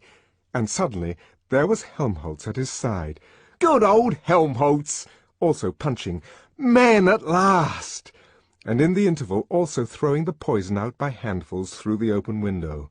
"Yes, men! Men!" And there was no more poison left. He picked up the cash-box, showed them its black emptiness. "You're free!" Howling, the Deltas charged with redoubled fury, hesitant on the fringes of the battle. "They're done for," said Bernard, and, urged by a sudden impulse, ran forward to help them, then thought better of it and halted, then, ashamed, stepped forward again, then again thought better of it, and was standing in an agony of humiliated indecision, thinking that they might be killed if he didn't help them, and that he might be killed if he did, when, Ford be praised, goggle-eyed and swine-snouted in their gas masks, in ran the police. Bernard dashed to meet them. He waved his arms, and it was action. He was doing something. He shouted, "Help!" several times, more and more loudly, so as to give himself the illusion of helping. "Help! Help! Help!" The policemen pushed him out of the way and got on with their work. 3 men with spraying machines buckled to their shoulders pumped thick clouds of soma vapour into the air. 2 more were busy round the portable synthetic music box. Carrying water pistols charged with a powerful anaesthetic, 4 others had pushed their way into the crowd and were methodically laying out, squirt by squirt, the more ferocious of the fighters. "Quick! Quick!" yelled Bernard. "They'll be killed if you don't hurry! They'll— Oh!" Annoyed by his chatter, one of the policemen had given him a shot from his water pistol. Bernard stood for a second or two wobbling unsteadily on legs that seemed to have lost their bones, their tendons, their muscles, to have become mere sticks of jelly, and at last not even jelly, water. He tumbled in a heap on the floor. Suddenly, from out of the synthetic music box, a voice began to speak.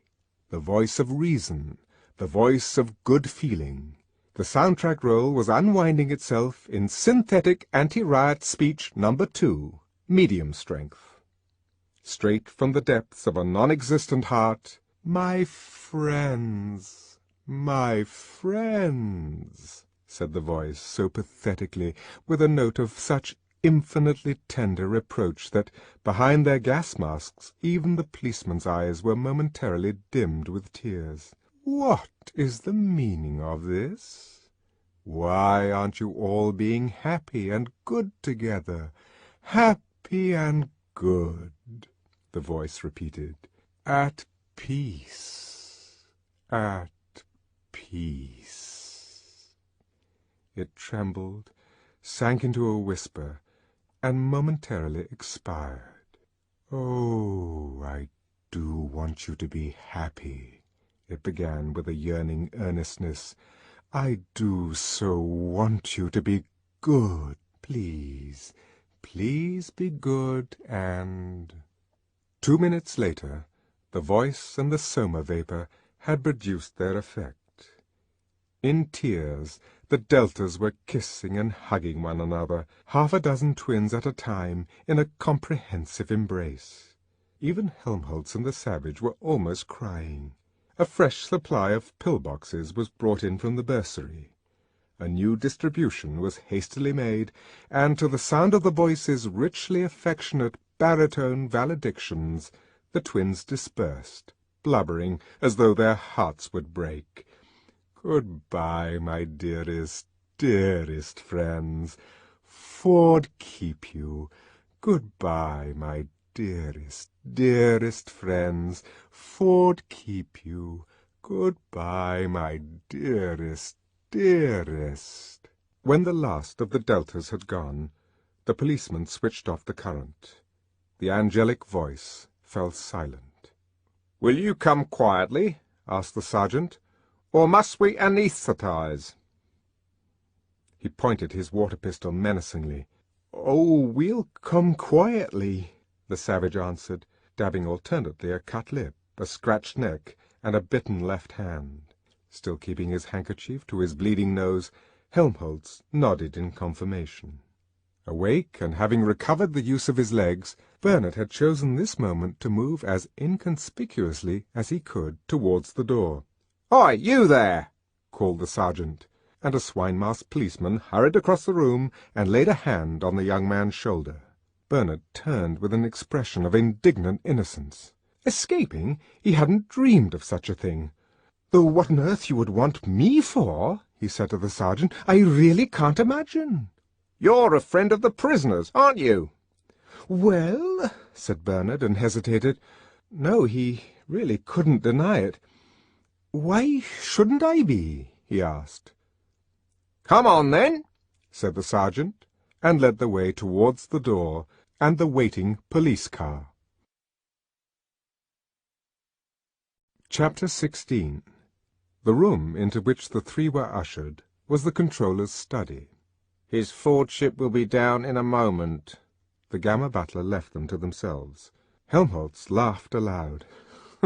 It's more like a caffeine solution party than a trial," he said, and let himself fall into the most luxurious of the pneumatic armchairs. "Cheer up, Bernard," he added, catching sight of his friend's green, unhappy face. But Bernard would not be cheered. Without answering, without even looking at Helmholtz, he went and sat down on the most uncomfortable chair in the room, carefully chosen in the obscure hope of somehow deprecating the wrath of the higher powers.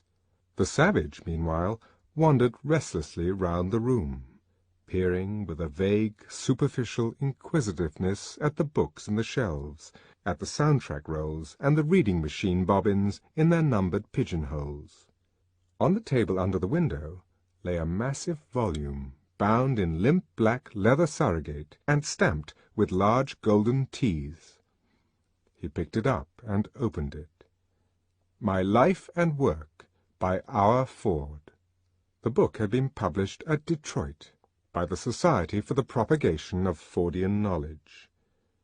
Idly he turned the pages, read a sentence here, a paragraph there, and had just come to the conclusion that the book didn't interest him when the door opened and the resident world controller for Western Europe walked briskly into the room. Mustapha Mond shook hands with all three of them, but it was to the savage that he addressed himself. "So you don't much like civilization, Mr. Savage," he said. The savage looked at him. He had been prepared to lie, to bluster, to remain sullenly unresponsive.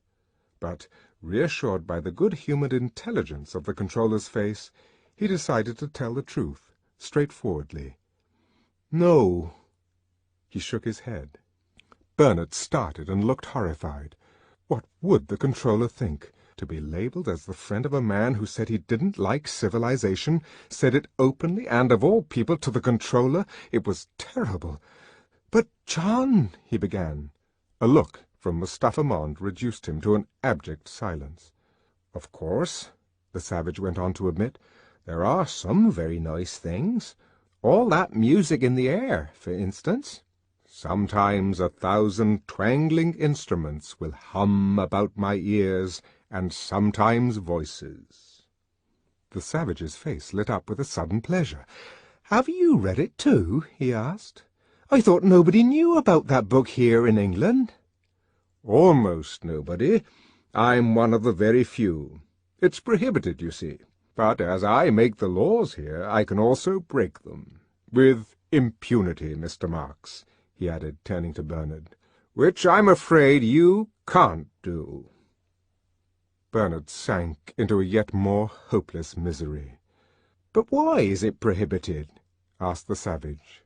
In the excitement of meeting a man who had read Shakespeare, he had momentarily forgotten everything else. The controller shrugged his shoulders. "Because it's old, that's the chief reason. We haven't any use for old things here." "Even when they're beautiful?"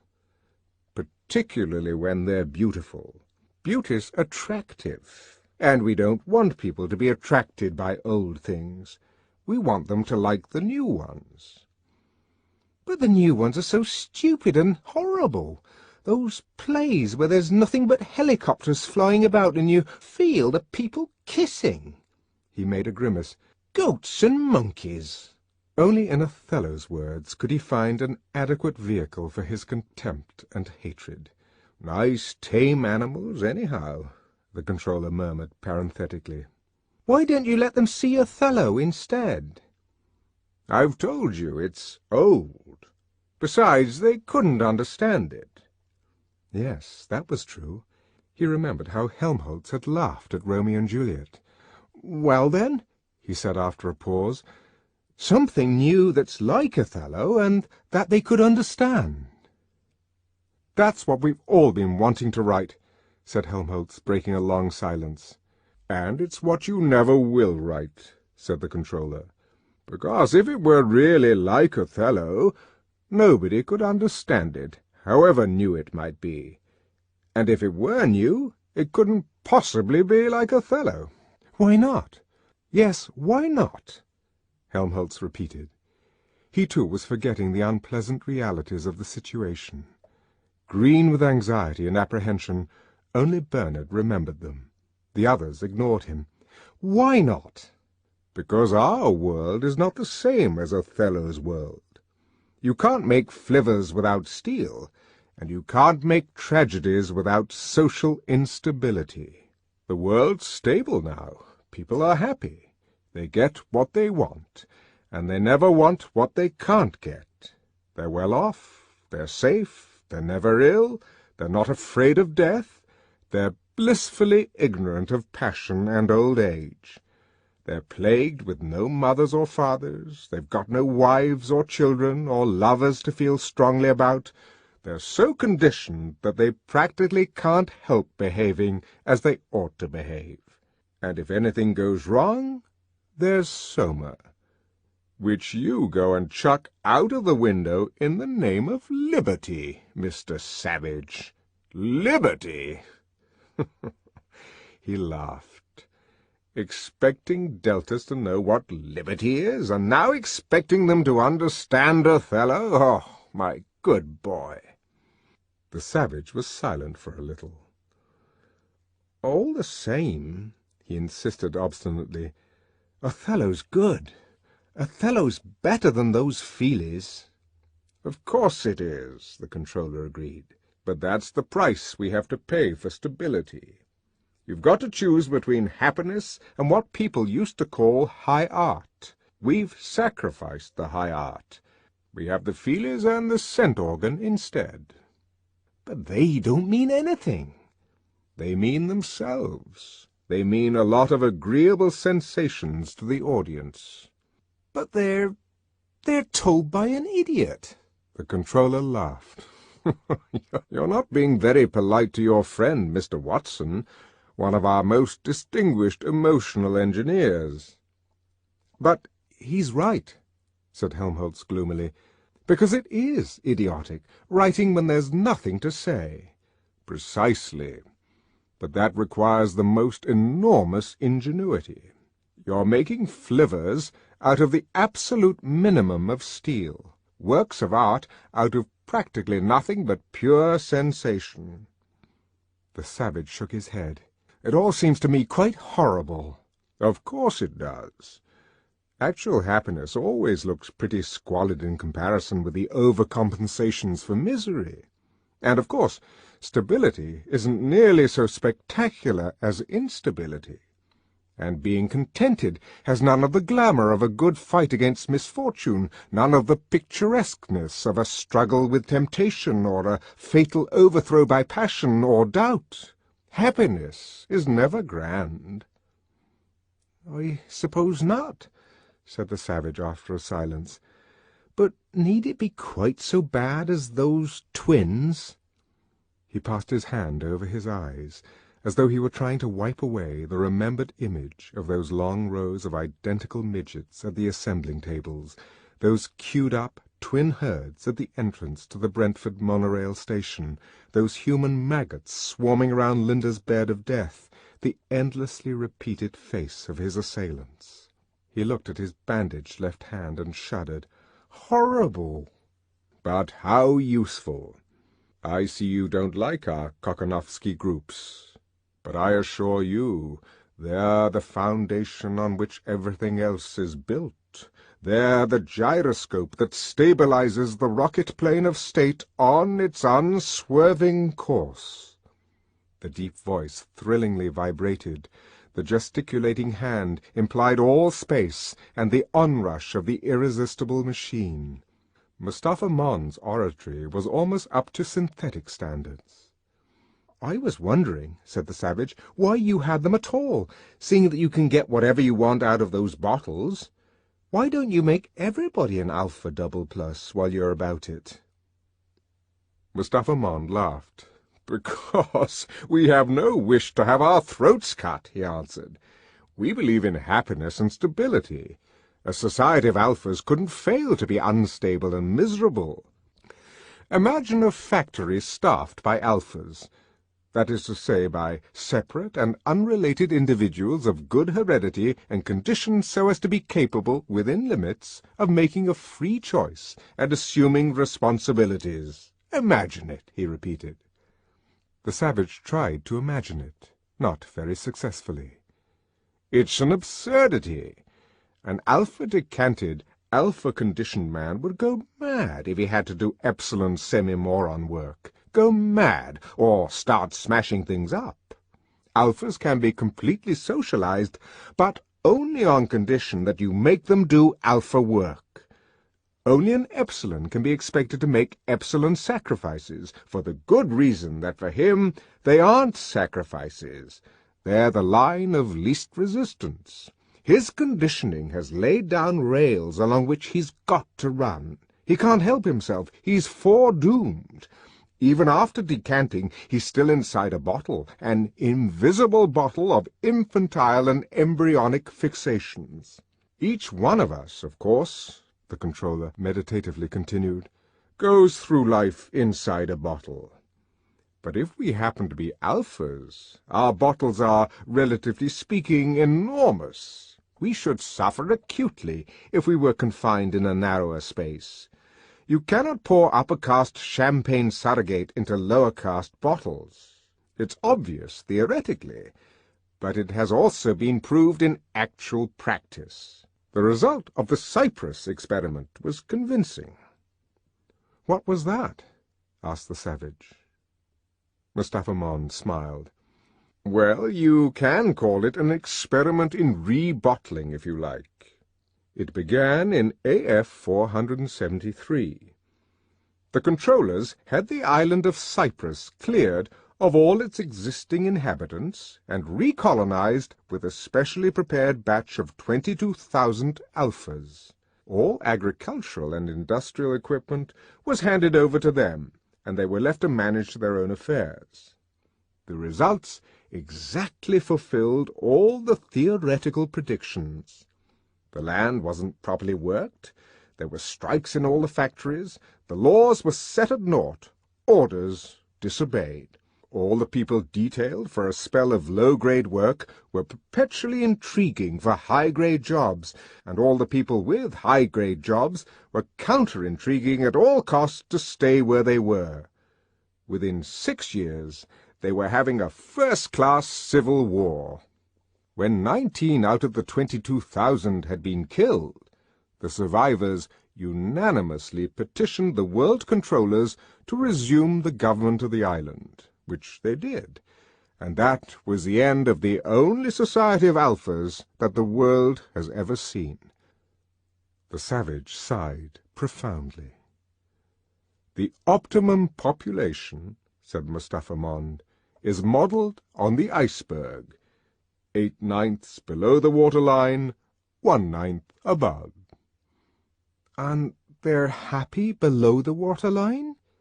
Happier than above it. Happier than your friend here, for example. He pointed.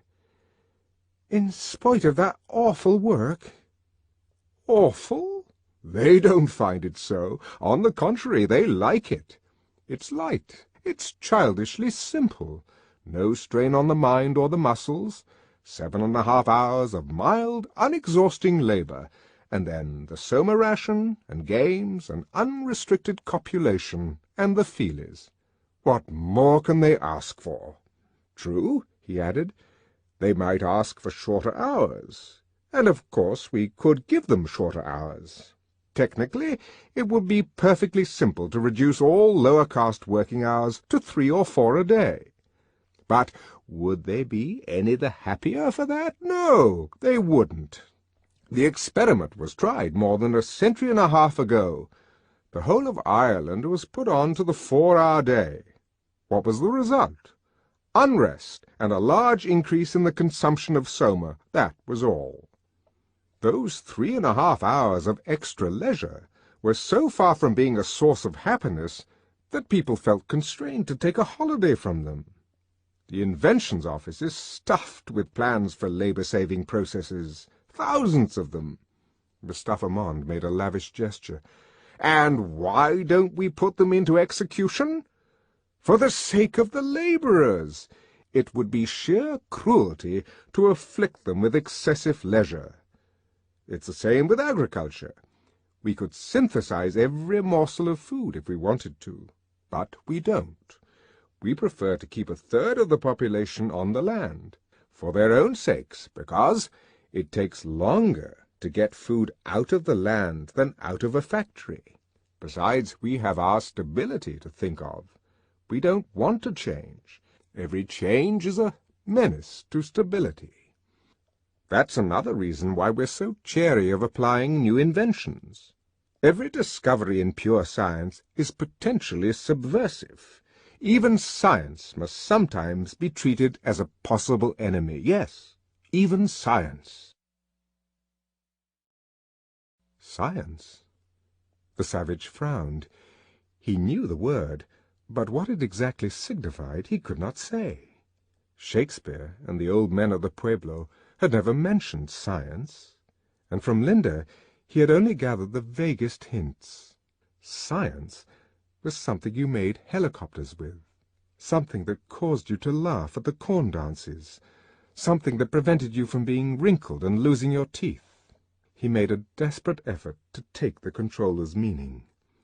Yes, Mustapha Mond was saying, that's another item in the cost of stability. It isn't only art that's incompatible with happiness, it's also science. Science is dangerous. We have to keep it most carefully chained and muzzled. What? Said Helmholtz in astonishment. But we're always saying that science is everything. It's a hypnopedic platitude. 3 times a week between 13 and 17, put in Bernard. And all the science propaganda we do at the college.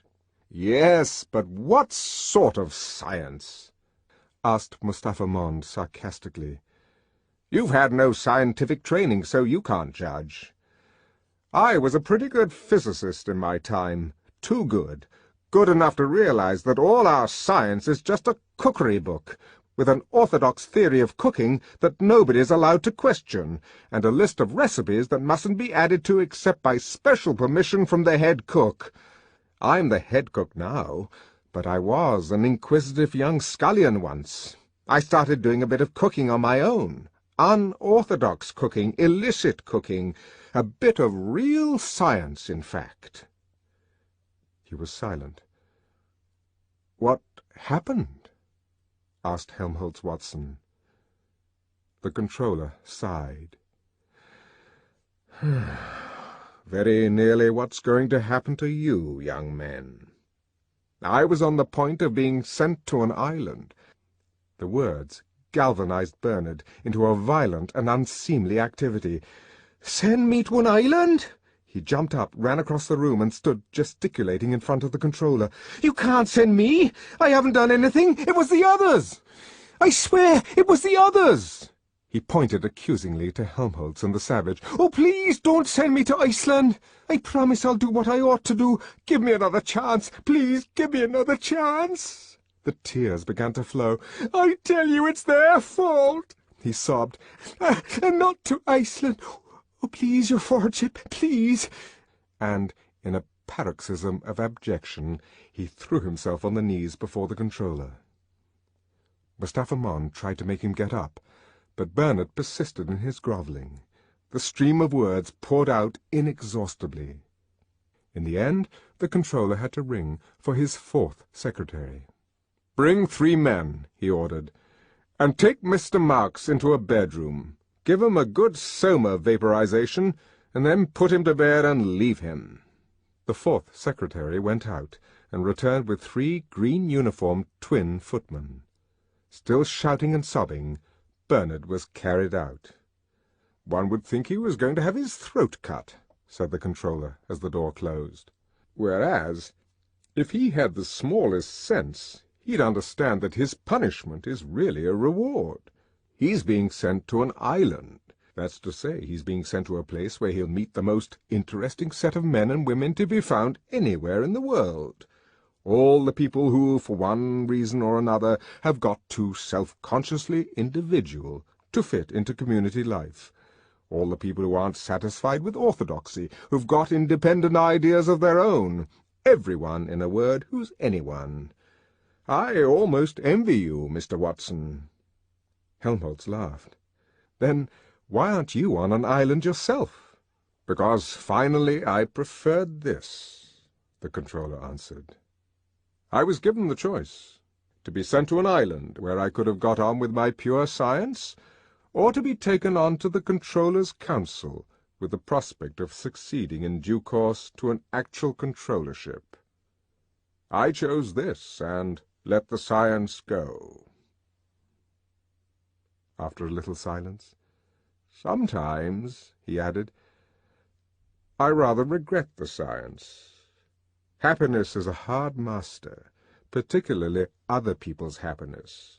A much harder master, if one isn't conditioned to accept it unquestioningly, than truth." He sighed, fell silent again, then continued in a brisker tone. "Well, duty's duty. One can't consult one's own preferences. I'm interested in truth. I like science, but truth's a menace. Science is a public danger, as dangerous as it's been beneficent. It has given us the stablest equilibrium in history. China's was hopelessly insecure by comparison. Even the primitive matriarchies weren't steadier than we are. Thanks, I repeat, to science. But we can't allow science to undo its own good work. That's why we so carefully limit the scope of its researches. That's why I almost got sent to an island. We don't allow it to deal with any but the most immediate problems of the moment. All other inquiries are most sedulously discouraged. It's curious," he went on after a little pause, "to read what people in the time of our Ford used to write about scientific progress. They seem to have imagined that it could be allowed to go on indefinitely, regardless of everything else. Knowledge was the highest good, truth the supreme value. All the rest was secondary and subordinate.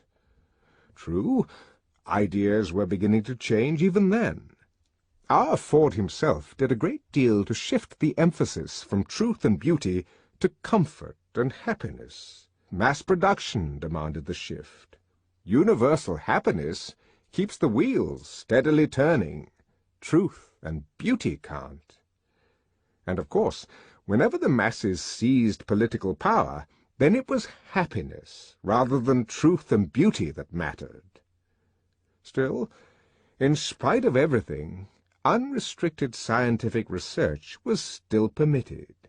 People still went on talking about truth and beauty as though they were the sovereign goods, right up to the time of the 9 Years' War. That made them change their tune all right. What's the point of truth or beauty or knowledge when the anthrax bombs are popping all around you? That was when science first began to be controlled, after the 9 Years' War. People were ready to have even their appetites controlled then. Anything for a quiet life. We've gone on controlling ever since. It hasn't been very good for truth, of course, but it's been very good for happiness. One can't have something for nothing. Happiness has got to be paid for. You're paying for it, Mr. Watson, paying because you happen to be too much interested in beauty. I was too much interested in truth. I paid too. "But you didn't go to an island," said the savage, breaking a long silence. The controller smiled. That's how I paid. By choosing to serve happiness. Other people's, not mine. It's lucky, he added after a pause, that there are such a lot of islands in the world. I don't know what we should do without them. Put you all in the lethal chamber, I suppose. By the way, Mr. Watson, would you like a tropical climate? The Marquesas, for example, or Samoa? Or something rather more bracing? Helmholtz rose from his pneumatic chair. "I should like a thoroughly bad climate," he answered. "I believe one would write better if the climate were bad, if there were a lot of wind and storms, for example." The controller nodded his approbation. "I like your spirit, Mr. Watson. I like it very much indeed, as much as I officially disapprove of it." He smiled. "What about the Falkland Islands?" "Yes, I think that will do," Helmholtz answered. "And now, if you don't mind, I'll go and see how poor Bernard's getting on." Chapter 17. "Art, science? You seem to have paid a fairly high price for your happiness," said the savage when they were alone. "Anything else?" "Well, religion, of course," replied the controller. "There used to be something called God before the 9 Years' War, but I was forgetting. You know all about God, I suppose." "Well—" The savage hesitated. He would have liked to say something about solitude, about night, about the mesa lying pale under the moon, about the precipice, the plunge into shadowy darkness, about death. He would have liked to speak, but there were no words, not even in Shakespeare. The controller, meanwhile, had crossed to the other side of the room, and was unlocking a large safe let into the wall between the bookshelves. A heavy door swung open. Rummaging in the darkness within, "It's a subject," he said, "that has always had a great interest for me." He pulled out a thick black volume. "You've never read this, for example?" The savage took it. "The Holy Bible, containing the Old and New Testaments," he read aloud from the title page. "Nor this?" It was a small book, and had lost its cover. "The Imitation of Christ." "Nor this?" He handed out another volume. "The Varieties of Religious Experience, by William James." "And I've got plenty more," Mustapha Mond continued, resuming his seat. "A whole collection of pornographic old books. God in the safe, and Ford on the shelves." He pointed with a laugh to his avowed library, to the shelves of books, the racks full of reading machine bobbins and soundtrack rolls. "But if you know about God, why don't you tell them?" asked the savage indignantly. "Why don't you give them these books about God?" "For the same reason as we don't give them Othello. They're old. They're about God hundreds of years ago. Not about God now." "But God doesn't change." "Men do, though." "What difference does that make?" "All the difference in the world," said Mustapha Mond. He got up again and walked to the safe. "There was a man called Cardinal Newman," he said. "A cardinal," he exclaimed parenthetically, "was a kind of arch-community songster." "I, Pandulf, of fair Milan, cardinal. I've read about them in Shakespeare." "Of course you have. Well, as I was saying, there was a man called Cardinal Newman. Ah, here's the book." He pulled it out. And while I'm about it, I'll take this one, too. It's by a man called Maine de Biron. He was a philosopher, if you know what that was. A man who dreams of fewer things than there are in heaven and earth, said the savage promptly. Quite so. I'll read you one of the things he did dream of in a moment. Meanwhile, listen to what this old arch-community songster said. He opened the book at the place marked by a slip of paper and began to read. We are not our own any more than what we possess is our own. We did not make ourselves. We cannot be supreme over ourselves. We are not our own masters. We are God's property. Is it not our happiness thus to view the matter? Is it any happiness or any comfort to consider that we are our own? It may be thought so by the young and prosperous. These may think it a great thing to have everything, as they suppose, their own way, to depend on no one, to have to think of nothing out of sight, to be without the irksomeness of continual acknowledgment, continual prayer, continual reference of what they do to the will of another. But as time goes on, they, as all men, will find that independence was not made for man, that it is an unnatural state, will do for a while, but will not carry us on safely to the end. Mustafa Mond paused, put down the first book, and picking up the other, turned over the pages. "Take this one, for example," he said, and in his deep voice once more began to read. A man grows old. He feels in himself that radical sense of weakness, of listlessness, of discomfort, which accompanies the advance of age, and, feeling thus, imagines himself merely sick, lulling his fears with the notion that this distressing condition is due to some particular cause, from which, as from an illness, he hopes to recover. Vain imaginings! That sickness is old age, and a horrible disease it is.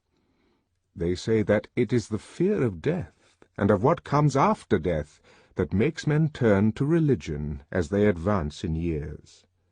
But my own experience has given me the conviction that, quite apart from any such terrors or imaginings, the religious sentiment tends to develop as we grow older, to develop because, as the passions grow calm, as the fancy and sensibilities are less excited and less excitable, our reason becomes less troubled in its working, less obscured by the images, desires, and distractions in which it used to be absorbed.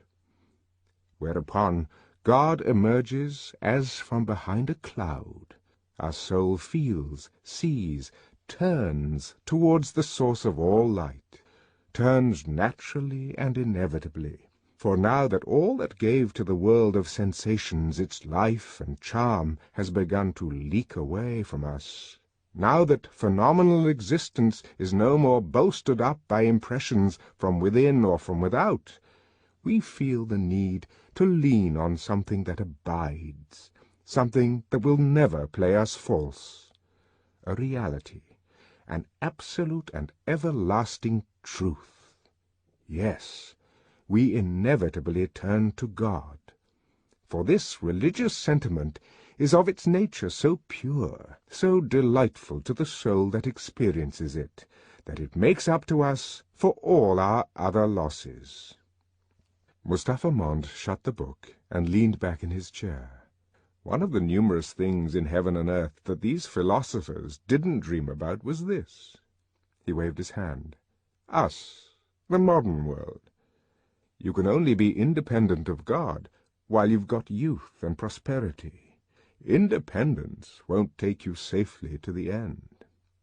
Well, we've now got youth and prosperity right up to the end. What follows? Evidently, that we can be independent of God. The religious sentiment will compensate us for all our losses. But there aren't any losses for us to compensate. Religious sentiment is superfluous. And why should we go hunting for a substitute for youthful desires, when youthful desires never fail? A substitute for distractions when we go on enjoying all the old fooleries to the very last? What need we have of response when our minds and bodies continue to delight in activity? Of consolation, when we have soma? Of something immovable, when there is the social order? Then you think there is no God? No, I think there quite probably is one. Then why— Mustafa Mond checked him. But he manifests himself in different ways to different men. In pre-modern times, he manifested himself as the being that's described in these books. Now, how does he manifest himself now? Asked the savage. Well, he manifests himself as an absence, as though he weren't there at all. That's your fault. Call it the fault of civilization. God isn't compatible with machinery and scientific medicine and universal happiness. You must make your choice. Our civilization has chosen machinery and medicine and happiness. That's why I have to keep these books locked up in the safe. They're smut. People would be shocked if— The savage interrupted him. But isn't it natural to feel there's a God? You might as well ask if it's natural to do up one's trousers with zippers, said the controller sarcastically. You remind me of another of those old fellows called Bradley. He defined philosophy as the finding of bad reason for what one believes by instinct, as if one believed anything by instinct. One believes things because one has been conditioned to believe them. Finding bad reasons for what one believes for other bad reasons, that's philosophy. People believe in God because they've been conditioned to believe in God. But all the same, insisted the savage, it is natural to believe in God when you're alone, quite alone in the night, thinking about death. But people never are alone now, said Mustafa Mond. We make them hate solitude, and we arrange their lives so that it's almost impossible for them ever to have it. The savage nodded gloomily. At Malpace he had suffered because they had shut him out from the communal activities of the pueblo. In civilized London he was suffering because he could never escape from those communal activities, never be quietly alone. "Do you remember that bit in King Lear?" said the savage at last. "The gods are just, and of our pleasant voices make instruments to plague us. The dark and vicious place where thee he got cost him his eyes." And Edmund answers, you remember he's wounded, he's dying. "Thou hast spoken right, 'tis true. The wheel has come full circle, I am here." What about that now? Doesn't there seem to be a God managing things, punishing, rewarding? "Well, does there?" questioned the controller in his turn. "You can indulge in any number of pleasant vices with a free martin, and run no risks of having your eyes put out by your son's mistress. The wheel has come full circle, I am here. But where would Edmund be nowadays? Sitting in a pneumatic chair with his arm round a girl's waist, sucking away at his sex-hormone chewing gum, and looking at the feelies. The gods are just, no doubt, but their code of law is dictated in the last resort by the people who organize society. Providence takes its cue from men." "Are you sure?" asked the savage. "Are you quite sure that the Edmund in that pneumatic chair hasn't been just as heavily punished as the Edmund who's wounded and bleeding to death? The gods are just. Haven't they used his pleasant voices as an instrument to degrade him?" "Degrade him from what position? As a happy, hard-working, goods-consuming citizen, he's perfect. Of course, if you choose some other standard than ours, then perhaps you might say he was degraded. But you've got to stick to one set of postulates. You can't play electromagnetic golf according to the rules of centrifugal bumble-puppy." "But value dwells not in particular will," said the savage. "It holds his estimate and dignity as well wherein 'tis precious of itself as in the prizer." "Come, come," protested Mustafa Mond. That's going rather far, isn't it? If you allowed yourself to think of God, you wouldn't allow yourself to be degraded by pleasant vices. You'd have a reason for bearing things patiently, for doing things with courage. I've seen it with the Indians. I'm sure you have, said Mustafa Mon. But then we aren't Indians. There isn't any need for a civilized man to bear anything that's seriously unpleasant. And as for doing things, Ford forbid that he should get the idea into his head. It would upset the whole social order if men started doing things on their own. What about self-denial, then? If you had a God, you'd have a reason for self-denial. But industrial civilization is only possible when there's no self-denial. Self-indulgence up to the very limits imposed by hygiene and economics. Otherwise the wheels stop turning. You'd have a reason for chastity, said the savage, blushing a little as he spoke the words. But chastity means passion. Chastity means neurasthenia, and passion and neurasthenia mean instability. And instability means the end of civilization. You can't have a lasting civilization without plenty of pleasant vices. But God's the reason for everything noble and fine and heroic. If you had a God— My dear young friend, said Mustafa Mon, civilization has absolutely no need of nobility or heroism. These things are symptoms of political inefficiency. In a properly organized society like ours, nobody has any opportunities for being noble or heroic. Conditions have got to be thoroughly unstable before the occasion can arise. Where there are wars, where there are divided allegiances, where there are temptations to be resisted, objects of love to be fought for or defended, there, obviously, nobility and heroism have some sense. But there aren't any wars nowadays. The greatest care is taken to prevent you from loving anyone too much. There's no such thing as a divided allegiance. You're so conditioned that you can't help doing what you ought to do. And what you ought to do is on the whole so pleasant. So many of the natural impulses are allowed free play that there really aren't any temptations to resist. And if ever, by some unlucky chance, anything unpleasant should somehow happen, why, there's always Soma to give you a holiday from the facts.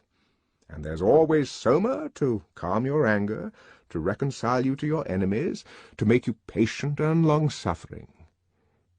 In the past, you could only accomplish these things by making a great effort and after years of hard moral training. Now, you swallow 2 or 3 half-gram tablets, and there you are.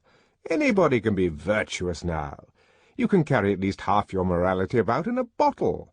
Christianity without tears. That's what Soma is. But the tears are necessary. Don't you remember what Othello said? If after every tempest came such calms, may the winds blow till they have wakened death. There's a story one of the old Indians used to tell us about the girl of Mataski. The young men who wanted to marry her had to do a morning's hoeing in her garden. It seemed easy, but there were flies and mosquitoes, magic ones. Most of the young men simply couldn't stand the biting and stinging, but the one that could, he got the girl. Charming. But in civilized countries, said the controller, you can have girls without hoeing for them. And there aren't any flies or mosquitoes to sting you. We got rid of them all centuries ago. The savage nodded, frowning. You got rid of them. Yes, that's just like you. Getting rid of everything unpleasant instead of learning to put up with it. Whether 'tis better in the mind to suffer the slings and arrows of outrageous fortune, or to take arms against a sea of troubles and by opposing end them. But you don't do either. Neither suffer nor oppose. You just abolish the slings and arrows. It's too easy. He was suddenly silent, thinking of his mother. In her room on the 37th floor Linda had floated in a sea of singing lights and perfumed caresses, floated away, out of space, out of time, out of the prison of her memories, her habits, her aged and bloated body. And Tomakin, ex-director of hatcheries and conditioning, Tomakin was still on holiday from humiliation and pain, in a world where he could not hear those words, that derisive laughter, could not see that hideous face, feel those moist and flabby arms round his neck, in a beautiful world. "What you need," the savage went on, "is something with tears for a change. Nothing costs enough here." $12.5 million, Henry Foster had protested when the savage told him that. $12.5 million. That's what the new conditioning centre cost, not a cent less. "Exposing what is mortal and unsure to all that fortune, death, and danger dare, even for an eggshell. Isn't there something in that?" he asked, looking up at Mustapha Mond. "Quite apart from God, though of course God would be a reason for it. Isn't there something in living dangerously?" "There's a great deal in it," the controller replied. "Men and women must have their adrenals stimulated from time to time." "What?" questioned the savage, uncomprehending. "It's one of the conditions of perfect health. That's why we've made the VPS treatments compulsory." "VPS?" "Violent Passion Surrogate. Regularly, once a month. We flood the whole system with adrenaline. It's the complete physiological equivalent of fear and rage. All the tonic effects of murdering Desdemona and being murdered by Othello, without any of the inconveniences." "But I like the inconveniences." "We don't," said the controller. "We prefer to do things comfortably." "But I don't want comfort. I want God. I want poetry. I want real danger. I want freedom. I want goodness. I want sin." "In fact," said Mustapha Mond, "you're claiming the right to be unhappy." "All right, then," said the savage defiantly. "I'm claiming the right to be unhappy." "Not to mention the right to grow old and ugly and impotent, the right to have syphilis and cancer, the right to have too little to eat, the right to be lousy, the right to live in constant apprehension of what might happen tomorrow, the right to catch typhoid, the right to be tortured by unspeakable pains of every kind." There was a long silence. "I claim them all," said the savage at last. Mustapha Mond shrugged his shoulders. "You're welcome," he said. Chapter 18.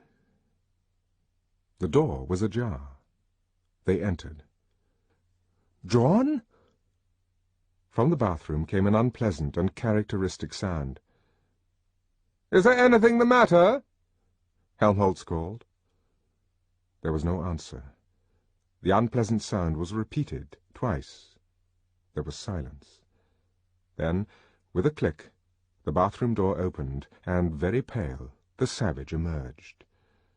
"I say," Helmholtz exclaimed solicitously, "you do look ill, John." "Did you eat something that didn't agree with you?" asked Bernard. The savage nodded. "I ate civilization." "What?" "It poisoned me. I was defiled. And then," he added in a lower tone, "I ate my own wickedness." "Yes, but what exactly— I mean, just now you were—" "Now I'm purified," said the savage. "I drank some mustard and warm water." The others stared at him in astonishment. "Do you mean to say that you were doing it on purpose?" asked Bernard. "That's how the Indians always purify themselves." He sat down, and, sighing, passed his hand across his forehead. "I shall rest for a few minutes," he said. "I'm rather tired." "Well, I'm not surprised," said Helmholtz. After a silence, "We've come to say goodbye," he went on in another tone. "We're off tomorrow morning." "Yes, we're off tomorrow." said Bernard, on whose face the savage remarked a new expression of determined resignation. "And by the way, John," he continued, leaning forward in his chair and laying a hand on the savage's knee, "I want to see how sorry I am about everything that happened yesterday." He blushed. "How ashamed," he went on, in spite of the unsteadiness of his voice. "How really—" The savage cut him short, and taking his hand, affectionately pressed it. "Helmholtz was wonderful to me," Bernard resumed after a little pause. "If it hadn't been for him, I should—" Now, Helmholtz protested. There was a silence, in spite of their sadness, because of it even, for their sadness was the symptom of their love for one another. The three young men were happy. "I went to see the controller this morning," said the savage at last. "What for?" "To ask if I mightn't go to the islands with you." "And what did he say?" asked Helmholtz eagerly. The savage shook his head. "He wouldn't let me." "Why not?" "He said he wanted to go on with the experiment." "But I'm damned," the savage added with sudden fury. "I'm damned if I'll go on being experimented with. Not for all the controllers in the world. I shall go away tomorrow too." "But where?" the others asked in unison. The savage shrugged his shoulders. "Anywhere, I don't care, so long as I can be alone." From Guildford, the down line followed the Wey Valley to Godalming, then over Milford and Whitley, proceeded to Haslemere, and on through Petersfield towards Portsmouth. Roughly parallel to it, the up line passed over Worplesdon, Tongham, Puttenham, Elstead, and Greyshot. Between the Hogsback and Hindhead there were points where the two lines were not more than 6 or 7 kilometres apart. The distance was too small for careless flyers, particularly at night when they had taken half a gram too much. There had been accidents, serious ones. It had been decided to deflect the up line a few kilometres to the west. Between Greyshot and Tongham, 4 abandoned air lighthouses marked the course of the old Portsmouth to London road. The skies above them were silent and deserted. It was over Selborne, Borden, and Farnham that the helicopters now ceaselessly hummed and roared. The savage had chosen as his hermitage the old lighthouse which stood on the crest of the hill between Puttenham and Elstead. The building was of ferro-concrete and in excellent condition, almost too comfortable, the savage had thought, when he first explored the place, almost too civilizedly luxurious. He pacified his conscience by promising himself a compensatingly harder self-discipline, purifications the more complete and thorough. His first night in the hermitage was, deliberately, a sleepless one. He spent the hours on his knees praying, now to that heaven from which the guilty Claudius had begged forgiveness, now in Zuni to Awanewilona, now to Jesus and Pukong, now to his own guardian animal, the eagle. From time to time he stretched out his arms as though he were on the cross, and held them thus through long minutes of an ache that gradually increased till it became a tremulous and excruciating agony. Held them in voluntary crucifixion, while he repeated, through clenched teeth, the sweat meanwhile pouring down his face, "Oh, forgive me! Oh, make me pure! Oh, help me to be good!" again and again, till he was on the point of fainting from the pain. When morning came, he felt he had earned the right to inhabit the lighthouse. Yes, even though there still was glass in most of the windows, even though the view from the platform was so fine. For the very reason why he had chosen the lighthouse had become almost instantly a reason for going somewhere else. He had decided to live there because the view was so beautiful, because from his vantage point he seemed to be looking out on the incarnation of a divine being. But who was he to be pampered with the daily and hourly sight of loveliness? Who was he to be living in the visible presence of God? All he deserved to live in was some filthy sty, some blind hole in the ground. Stiff, and still aching after his long night of pain, but for that very reason inwardly reassured, He climbed up to the platform of his tower. He looked out over the bright sunrise world which he had regained the right to inhabit. On the north, the view was bounded by the long chalk ridge of the Hogsback, from behind whose eastern extremity rose the towers of the 7 skyscrapers which constituted Guildford. Seeing them, the savage made a grimace. But he was to become reconciled to them in course of time, for at night they twinkled gaily with geometrical constellations, or else, floodlighted, pointed their luminous fingers, with a gesture whose significance nobody in England but the savage now understood, solemnly towards the plumbless mysteries of heaven. In the valley which separated the Hogsback from the sandy hill on which the lighthouse stood, Puttenham was a modest little village 9 stories high, with silos, a poultry farm, and a small vitamin D factory. On the other side of the lighthouse, towards the south, the ground fell away in long slopes of heather to a chain of ponds. Beyond them, above the intervening woods, rose the 14-storied tower of Elstead. Dim in the hazy English air, Hindhead and Selborne invited the eye into a blue romantic distance. But it was not alone the distance that had attracted the savage to his lighthouse. The near was as seductive as the far. The woods, the open stretches of heather and yellow gorse, the clumps of Scotch firs, the shining ponds, with their overhanging birch trees, their water lilies, their beds of rushes, these were beautiful and, to an eye accustomed to the aridities of the American desert, astonishing. And then the solitude. Whole days passed during which he never saw a human being. The lighthouse was only a quarter of an hour's flight from the Charing T Tower, but the hills of Malpace were hardly more deserted than this Surrey Heath. The crowds that daily left London left it only to play electromagnetic golf or tennis. Puttenham possessed no links. The nearest Riemann surfaces were at Guildford. Flowers and a landscape were the only attractions here. And so, as there was no good reason for coming, nobody came. During the first days, the savage lived alone and undisturbed. Of the money which, on his first arrival, John had received for his personal expenses, most had been spent on his equipment. Before leaving London, he had bought 4 viscous woolen blankets, rope and string, nails, glue, a few tools, matches, though he intended in due course to make a fire drill, some pots and pans, 24 packets of seeds, and 10 kilograms of wheat flour. "No, not synthetic starch and cotton waste flour substitute," he had insisted, "even though it is more nourishing." But when it came to pan-glandular biscuits and vitaminized beef surrogate, he had not been able to resist the shopman's persuasion. Looking at the tins now, he bitterly reproached himself for his weakness. Loathsome civilized stuff. He had made up his mind that he would never eat it, even if he was starving.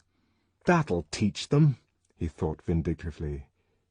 It would also teach him. He counted his money. The little that remained would be enough, he hoped, to tide him over the winter. By next spring his garden would be producing enough to make him independent of the outside world. Meanwhile, there would always be game. He had seen plenty of rabbits, and there were waterfowl on the ponds. He set to work at once to make a bow and arrows. There were ash trees near the lighthouse, and for arrow shafts a whole copse full of beautifully straight hazel saplings. He began by felling a young ash, cut out 6 feet of unbranched stem, stripped off the bark, and, paring by paring, shaved away the white wood, as old Mitsima had taught him, until he had a stave of his own height, stiff at the thickened centre, lively and quick at the slender tips. The work gave him an intense pleasure. After those weeks of idleness in London, with nothing to do, whenever he wanted anything but to press a switch or turn a handle, it was pure delight to be doing something that demanded skill and patience. He had almost finished whittling the stave into shape when he realized with a start that he was singing. Singing! It was as though, stumbling upon himself from the outside, he had suddenly caught himself out, taken himself flagrantly at fault. Guiltily he blushed. After all, it was not to sing and enjoy himself that he had come here. It was to escape further contamination by the filth of civilized life. It was to be purified and made good. It was actively to make amends. He realized, to his dismay, that, absorbed in the whittling of his bow, he had forgotten what he had sworn to himself he would constantly remember. Poor Linda, and his own murderous unkindness to her, and those loathsome twins swarming like lice across the mystery of her death, insulting with their presence not merely his own grief and repentance, but the very gods themselves. He had sworn to remember. He had sworn unceasingly to make amends. And here he was, sitting happily over his bow-stave, singing, actually singing. He went indoors, opened the box of mustard, and put some water to boil on the fire. Half an hour later, 3 Delta-minus land workers from one of the Putnam-Bokanovsky groups happened to be driving to Elstead, and, at the top of the hill, were astonished to see a young man standing outside the abandoned lighthouse, stripped to the waist, and hitting himself with a whip of knotted cords. His back was horizontally streaked with crimson, and from wheel to wheel ran thin trickles of blood. The driver of the lorry pulled up at the side of the road, and, with his 2 companions, stared open-mouthed at the extraordinary spectacle. 1, 2, 3. They counted the strokes. After the 8th, the young man interrupted his self-punishment to run to the wood's edge, and there be violently sick. When he had finished, he picked up the whip and began hitting himself again. 9, 10, 11, 12, "Ford," whispered the driver, and his twins were of the same opinion. "40," they said. 3 days later, like turkey buzzards settling on a corpse, the reporters came. Dried and hardened over a slow fire of green wood, the bow was ready. The savage was busy on his arrows. 30 hazel sticks had been whittled and dried, tipped with sharp nails, carefully nocked. He had made a raid one night on the Putnam poultry farm, and now had feathers enough to equip a whole armory. It was at work upon the feathering of his shafts that the first of the reporters found him. Noiseless, on his pneumatic shoes, the man came up behind him. "Good morning, Mr. Savage," he said. "I'm the representative of the Hourly Radio." Startled, as though by the bite of a snake, the savage sprang to his feet, scattering arrows, feathers, glue-pot, and brush in all directions. "I beg your pardon," said the reporter with genuine compunction. "I had no intention—" He touched his hat, the aluminium stovepipe hat in which he carried his wireless receiver and transmitter. "Excuse me for not taking it off," he said. "It's a bit heavy. Well, as I was saying, I am the representative of the Hourly—" "What do you want?" asked the savage, scowling. The reporter returned his most ingratiating smile. "Well, of course our readers would be profoundly interested." He put his head on one side. His smile became almost coquettish. "Just a few words from you, Mr. Savage."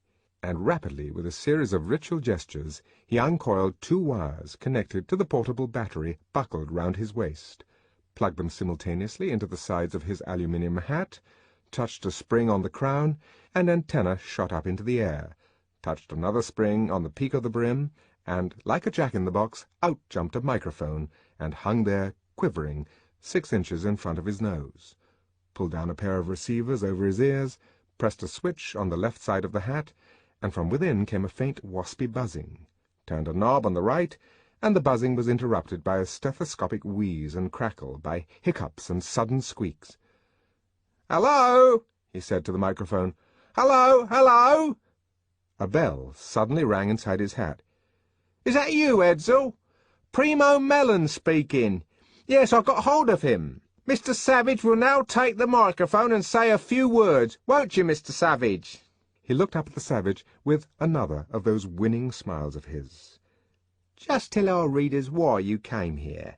What made you leave London—" "Hold on, Edsel!" "So very suddenly. And of course that whip. The savage started. How did they know about the whip? We're all crazy to know about the whip. And something about civilization. You know, the sort of stuff. What I think of the civilized girl. Just a few words, a very few. The savage obeyed with a disconcerting literalness. 5 words he uttered, and no more. 5 words, the same as those he had said to Bernard about the arch-community songster of Canterbury. Hani, sons, eso, tsena. And, seizing the reporter by the shoulder, he spun him round. The young man revealed himself invitingly well covered, aimed, and with all the force and accuracy of a champion foot-and-mouth baller, delivered a most prodigious kick. 8 minutes later, a new edition of the Hourly Radio was on sale in the streets of London. Hourly Radio reporter has coccyx kicked by mystery savage, ran the headlines on the front page. Sensation in Surrey. Sensation even in London, thought the reporter, when on his return he read the words. And a very painful sensation, what was more. He sat down gingerly to his luncheon. Undeterred by that cautionary bruise on their colleague's coccyx, 4 other reporters, representing the New York Times, the Frankfurt Four-Dimensional Continuum, the Fordian Science Monitor, and the Delta Mirror, called that afternoon at the lighthouse, and met with receptions of progressively increasing violence. From a safe distance, and still rubbing his buttocks, "Benighted fool!" shouted the man from the Fordian Science Monitor. "Why don't you take some soma?" "Get away!" The savage shook his fist. The other retreated a few steps, then turned round again. "Evils and unreality if you take a couple of grams." "Kokakwa iatokai!" The tone was menacingly derisive. "Pain's a delusion!" "Oh, is it?" said the savage, and, picking up a thick hazel switch, strode forward. The man from the Fordian Science Monitor made a dash for his helicopter. After that the savage was left for a time in peace. A few helicopters came and hovered inquisitively round the tower. He shot an arrow into the importunately nearest of them. There was a shrill yell, and the machine went rocketing up into the air with all the acceleration that its supercharger could give it. The others, in future, kept their distance respectfully. Ignoring their tiresome humming, he likened himself in his imagination to one of the suitors of the Maiden of Matsaki, unmoved and persistent among the winged vermin. The savage dug at what was to be his garden. After a time, the vermin evidently became bored and flew away. For hours at a stretch, the sky above his head was empty and, but for the larks, silent. The weather was breathlessly hot. There was thunder in the air. He had dug all morning and was resting, stretched out along the floor. And suddenly the thought of Lenina was a real presence, naked and tangible, saying, "Sweet," and "Put your arms round me," in shoes and socks, perfumed. Impudent strumpet!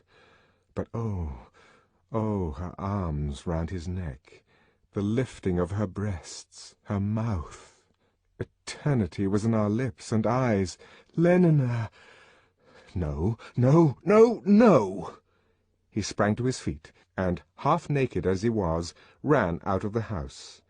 At the edge of a heath stood a clump of hoary juniper bushes. He flung himself against them. He embraced not the smooth body of his desires, but an armful of green spikes. Sharp, with 1,000 points, they pricked him. He tried to think of poor Linda, breathless and dumb, with her clutching hands and the unutterable terror in her eyes. Poor Linda, whom he had sworn to remember.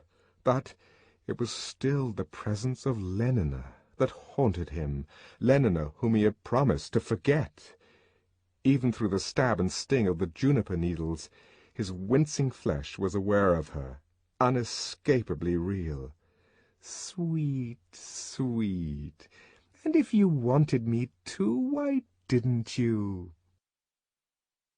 The whip was hanging on a nail by the door, ready to hand against the arrival of reporters. In a frenzy, the savage ran back to the house, seized it, whirled it. The knotted cords bit into his flesh. "Strumpet! Strumpet!" he shouted at every blow, as though it were Lenina, and how frantically, without knowing it, he wished it were. White, warm, scented, infamous Lenina that he was flogging thus. "Strumpet!" And then, in a voice of despair, "Oh, Linda, forgive me! Forgive me, God! I'm bad! I'm wicked! No, you strumpet! You strumpet!" From his carefully constructed hide in the wood, 300 meters away, Darwin Bonaparte, the Feely Corporation's most expert big-game photographer, had watched the whole proceedings. Patience and skill had been rewarded. He had spent 3 days sitting inside the bole of an artificial oak tree, 3 nights crawling on his belly through the heather, hiding microphones in gorse bushes, burying wires in the soft grey sand. 72 hours of profound discomfort, but now the great moment had come. The greatest, Darwin Bonaparte had time to reflect as he moved among his instruments, the greatest since his taking of the famous, all-howling, stereoscopic Feely of the gorilla's wedding. "Splendid," he said to himself, as the savage started his astonishing performance. "Splendid." He kept his telescopic cameras carefully aimed, glued to their moving objective, clapped on a higher power to get a close-up of the frantic and distorted face. Admirable. Switched over for half a minute to slow motion, an exquisitely comical effect, he promised himself. Listened in, meanwhile, to the blows, the groans, the wild and raving words that were being recorded on the soundtrack at the edge of the film, tried the effect of a little amplification. Yes, that was decidedly better. Was delighted to hear, in a momentary lull, the shrill singing of a lark, wished the savage would turn round, so that he could get a good close-up of the blood on his back. And almost instantly, what astonishing luck! The accommodating fellow did turn round, and he was able to take a perfect close-up. "Well, that was grand," he said to himself when it was all over. "Really grand." He mopped his face. When they had put in the Feely effects at the studio, it would be a wonderful film. Almost as good, thought Darwin Bonaparte, as the Sperm Whale's Love Life, and that, by Ford, was saying a good deal. 12 days later, The Savage of Surrey had been released, and could be seen, heard, and felt in every first-class Feely palace in Western Europe. The effect of Darwin Bonaparte's film was immediate and enormous. On the afternoon which followed the evening of its release, John's rustic solitude was suddenly broken by the arrival overhead of a great swarm of helicopters. He was digging in his garden, digging too in his own mind, laboriously turning up the substance of his thought, death. And he drove in his spade once, and again, and yet again. And all our yesterdays have lighted fools the way to dusty death. A convincing thunder rumbled through the words. He lifted another spadeful of earth. Why had Linda died? Why had she been allowed to become gradually less than human, and at last— He shuddered. A good kissing carrion. He planted his foot on his spade, and stamped it fiercely into the tough ground. "As flies to wanton boys are we to the gods. They kill us for their sport." Thunder again, words that proclaim themselves true, truer somehow than truth itself. And yet that same Gloucester had called them ever-gentle gods. Besides, thy best of rest is sleep, and that thou oft provokest, yet grossly fear'st thy death, which is no more than sleep. Sleep, perchance to dream. His spade struck against a stone. He stooped to pick it up. For in that sleep of death, what dreams! A humming overhead had become a roar, and suddenly he was in shadow. There was something between the sun and him. He looked up, startled, from his digging, from his thoughts.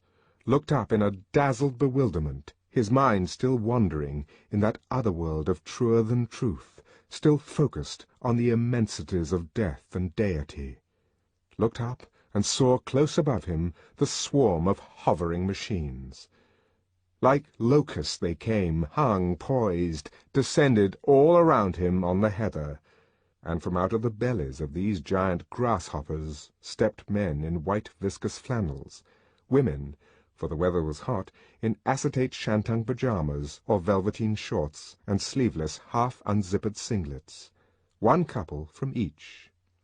In a few moments there were dozens of them, standing in a wide circle round the lighthouse, staring, laughing, clicking their cameras, throwing, as to an ape, peanuts, packets of sex-hormone chewing gum, panglandular petit beurre. And every moment, for across the Hogsback the stream of traffic now flowed unceasingly, their numbers increased. As in a nightmare, the dozens became scores, the scores hundreds. The savage had retreated towards cover, and now, in the posture of an animal at bay, stood with his back to the wall of the lighthouse, staring from face to face in speechless horror, like a man out of his senses. From this stupor he was aroused to a more immediate sense of reality by the impact on his cheek of a well-aimed packet of chewing gum. A shock of startling pain, and he was broad awake, and fiercely angry. "Go away!" he shouted. The ape had spoken. There was a burst of laughter and hand-clapping. "Good old savage! Hurrah! Hurrah!" And through the babble he heard cries of, "Whip! Whip! The whip!" Acting on the word's suggestion, he seized the bunch of knotted cords from its nail behind the door and shook it at his tormentors. There was a yell of ironical applause. Menacingly, he advanced towards them. A woman cried out in fear. The line wavered at its most immediately threatened point, then stiffened again, stood firm. The consciousness of being in overwhelming force had given these sightseers a courage which the savage had not expected of them. Taken aback, he halted and looked round. "Why don't you leave me alone?" There was an almost plaintive note in his anger. "Have a few magnesium-salted almonds," said the man who, if the savage were to advance, would be the first to be attacked. He held out a packet. "They're really very good, you know," he added, with a rather nervous smile of propitiation. "And the magnesium salts will help to keep you young." The savage ignored the offer. "What do you want with me?" he asked, turning from one grinning face to another. "What do you want with me?" "The whip," answered 100 voices confusedly. "Do the whipping stunt! Let's see the whipping stunt!" Then, in unison, and on a slow, heavy rhythm, "We want the whip!" shouted a group at the end of the line. "We want the whip!" Others at once took up the cry, and the phrase was repeated, parrot fashion, again and again, with an ever-growing volume of sound, until by the 7th or 8th reiteration no other word was being spoken. "We want the whip!" They were all crying together, and, intoxicated by the noise, the unanimity, the sense of rhythmical atonement, they might, it seemed, have gone on for hours, almost indefinitely. But at about the 25th repetition, the proceedings were startlingly interrupted. Yet another helicopter had arrived from across the Hogsback, hung poised above the crowd, then dropped within a few yards of where the savage was standing, in the open space between the line of sightseers and the lighthouse. The roar of the air screws momentarily drowned the shouting. Then, as the machine touched the ground, and the engines were turned off, "We want the whip! We want the whip!" broke out again in the same loud, insistent monotone. The door of the helicopter opened, and out stepped first a fair and ruddy-faced young man, then, in green velveteen shorts, white shirt, and jockey cap, a young woman. At the sight of the young woman, the savage started, recoiled, turned pale. The young woman stood, smiling at him, an uncertain, imploring, almost abject smile. The seconds passed. Her lips moved. She was saying something, but the sound of her voice was covered by the loud, reiterated refrain of the sightseers. "We want the whip! We want the whip!" The young woman pressed both hands to her left side, and on that peach-bright, dull, beautiful face of hers appeared a strangely incongruous expression of yearning distress. Her blue eyes seemed to grow larger, brighter, and suddenly 2 tears rolled down her cheeks. Inaudibly, she spoke again. Then, with a quick, impassioned gesture, stretched out her arms towards the savage, stepped forward. "We want the whip! We want—" And all of a sudden they had what they wanted. "Strumpet!" The savage had rushed at her like a madman. "Fit you!" Like a madman he was slashing at her with his whip of small cords. Terrified, she had turned to flee, had tripped and fallen in the heather. "Henry! Henry!" she shouted, but her ruddy-faced companion had bolted out of harm's way behind the helicopter. With a whoop of delighted excitement, the line broke. There was a convergent stampede towards that magnetic center of attraction. Pain was a fascinating horror. "Fry! Lechery! Fry!" Frenzied, the savage slashed again. Hungrily they gathered round, pushing and scrambling like swine about the trough. "Oh, the flesh!" The savage ground his teeth. This time it was on his shoulders that the whip descended. "Kill it! Kill it!" Drawn by the fascination of the horror of pain and, from within, impelled by that habit of cooperation, that desire for unanimity and atonement, which their conditioning had so ineradicably implanted in them, they began to mime the frenzy of his gestures, striking at one another as the savage struck at his own rebellious flesh, or at that plump incarnation of turpitude writhing in the heather at his feet. "Kill it! Kill it! Kill it!" the savage went on shouting. Then suddenly somebody started singing, "Orgy, porgy," and in a moment they had all caught up the refrain and, singing, had begun to dance, orgy, porgy, round and round and round, beating one another in 6/8 time. Orgy, porgy. It was after midnight when the last of the helicopters took its flight. Stupefied by Soma, and exhausted by a long-drawn frenzy of sensuality, the savage lay sleeping in the heather. The sun was already high when he awoke. He lay for a moment, blinking in owlish incomprehension at the light, then suddenly remembered everything. "Oh, my God! My God!" He covered his eyes with his hand. That evening, the swarm of helicopters that came buzzing across the Hog's Back was a dark cloud 10 kilometers long. The description of last night's orgy of atonement had been in all the papers. "Savage!" called the first arrivals as they alighted from their machine. "Mr. Savage!" There was no answer. The door of the lighthouse was ajar. They pushed it open and walked into a shuttered twilight. Through an archway on the further side of the room they could see the bottom of the staircase that led up to the higher floors. Just under the crown of the arch dangled a pair of feet. "Mr. Savage?"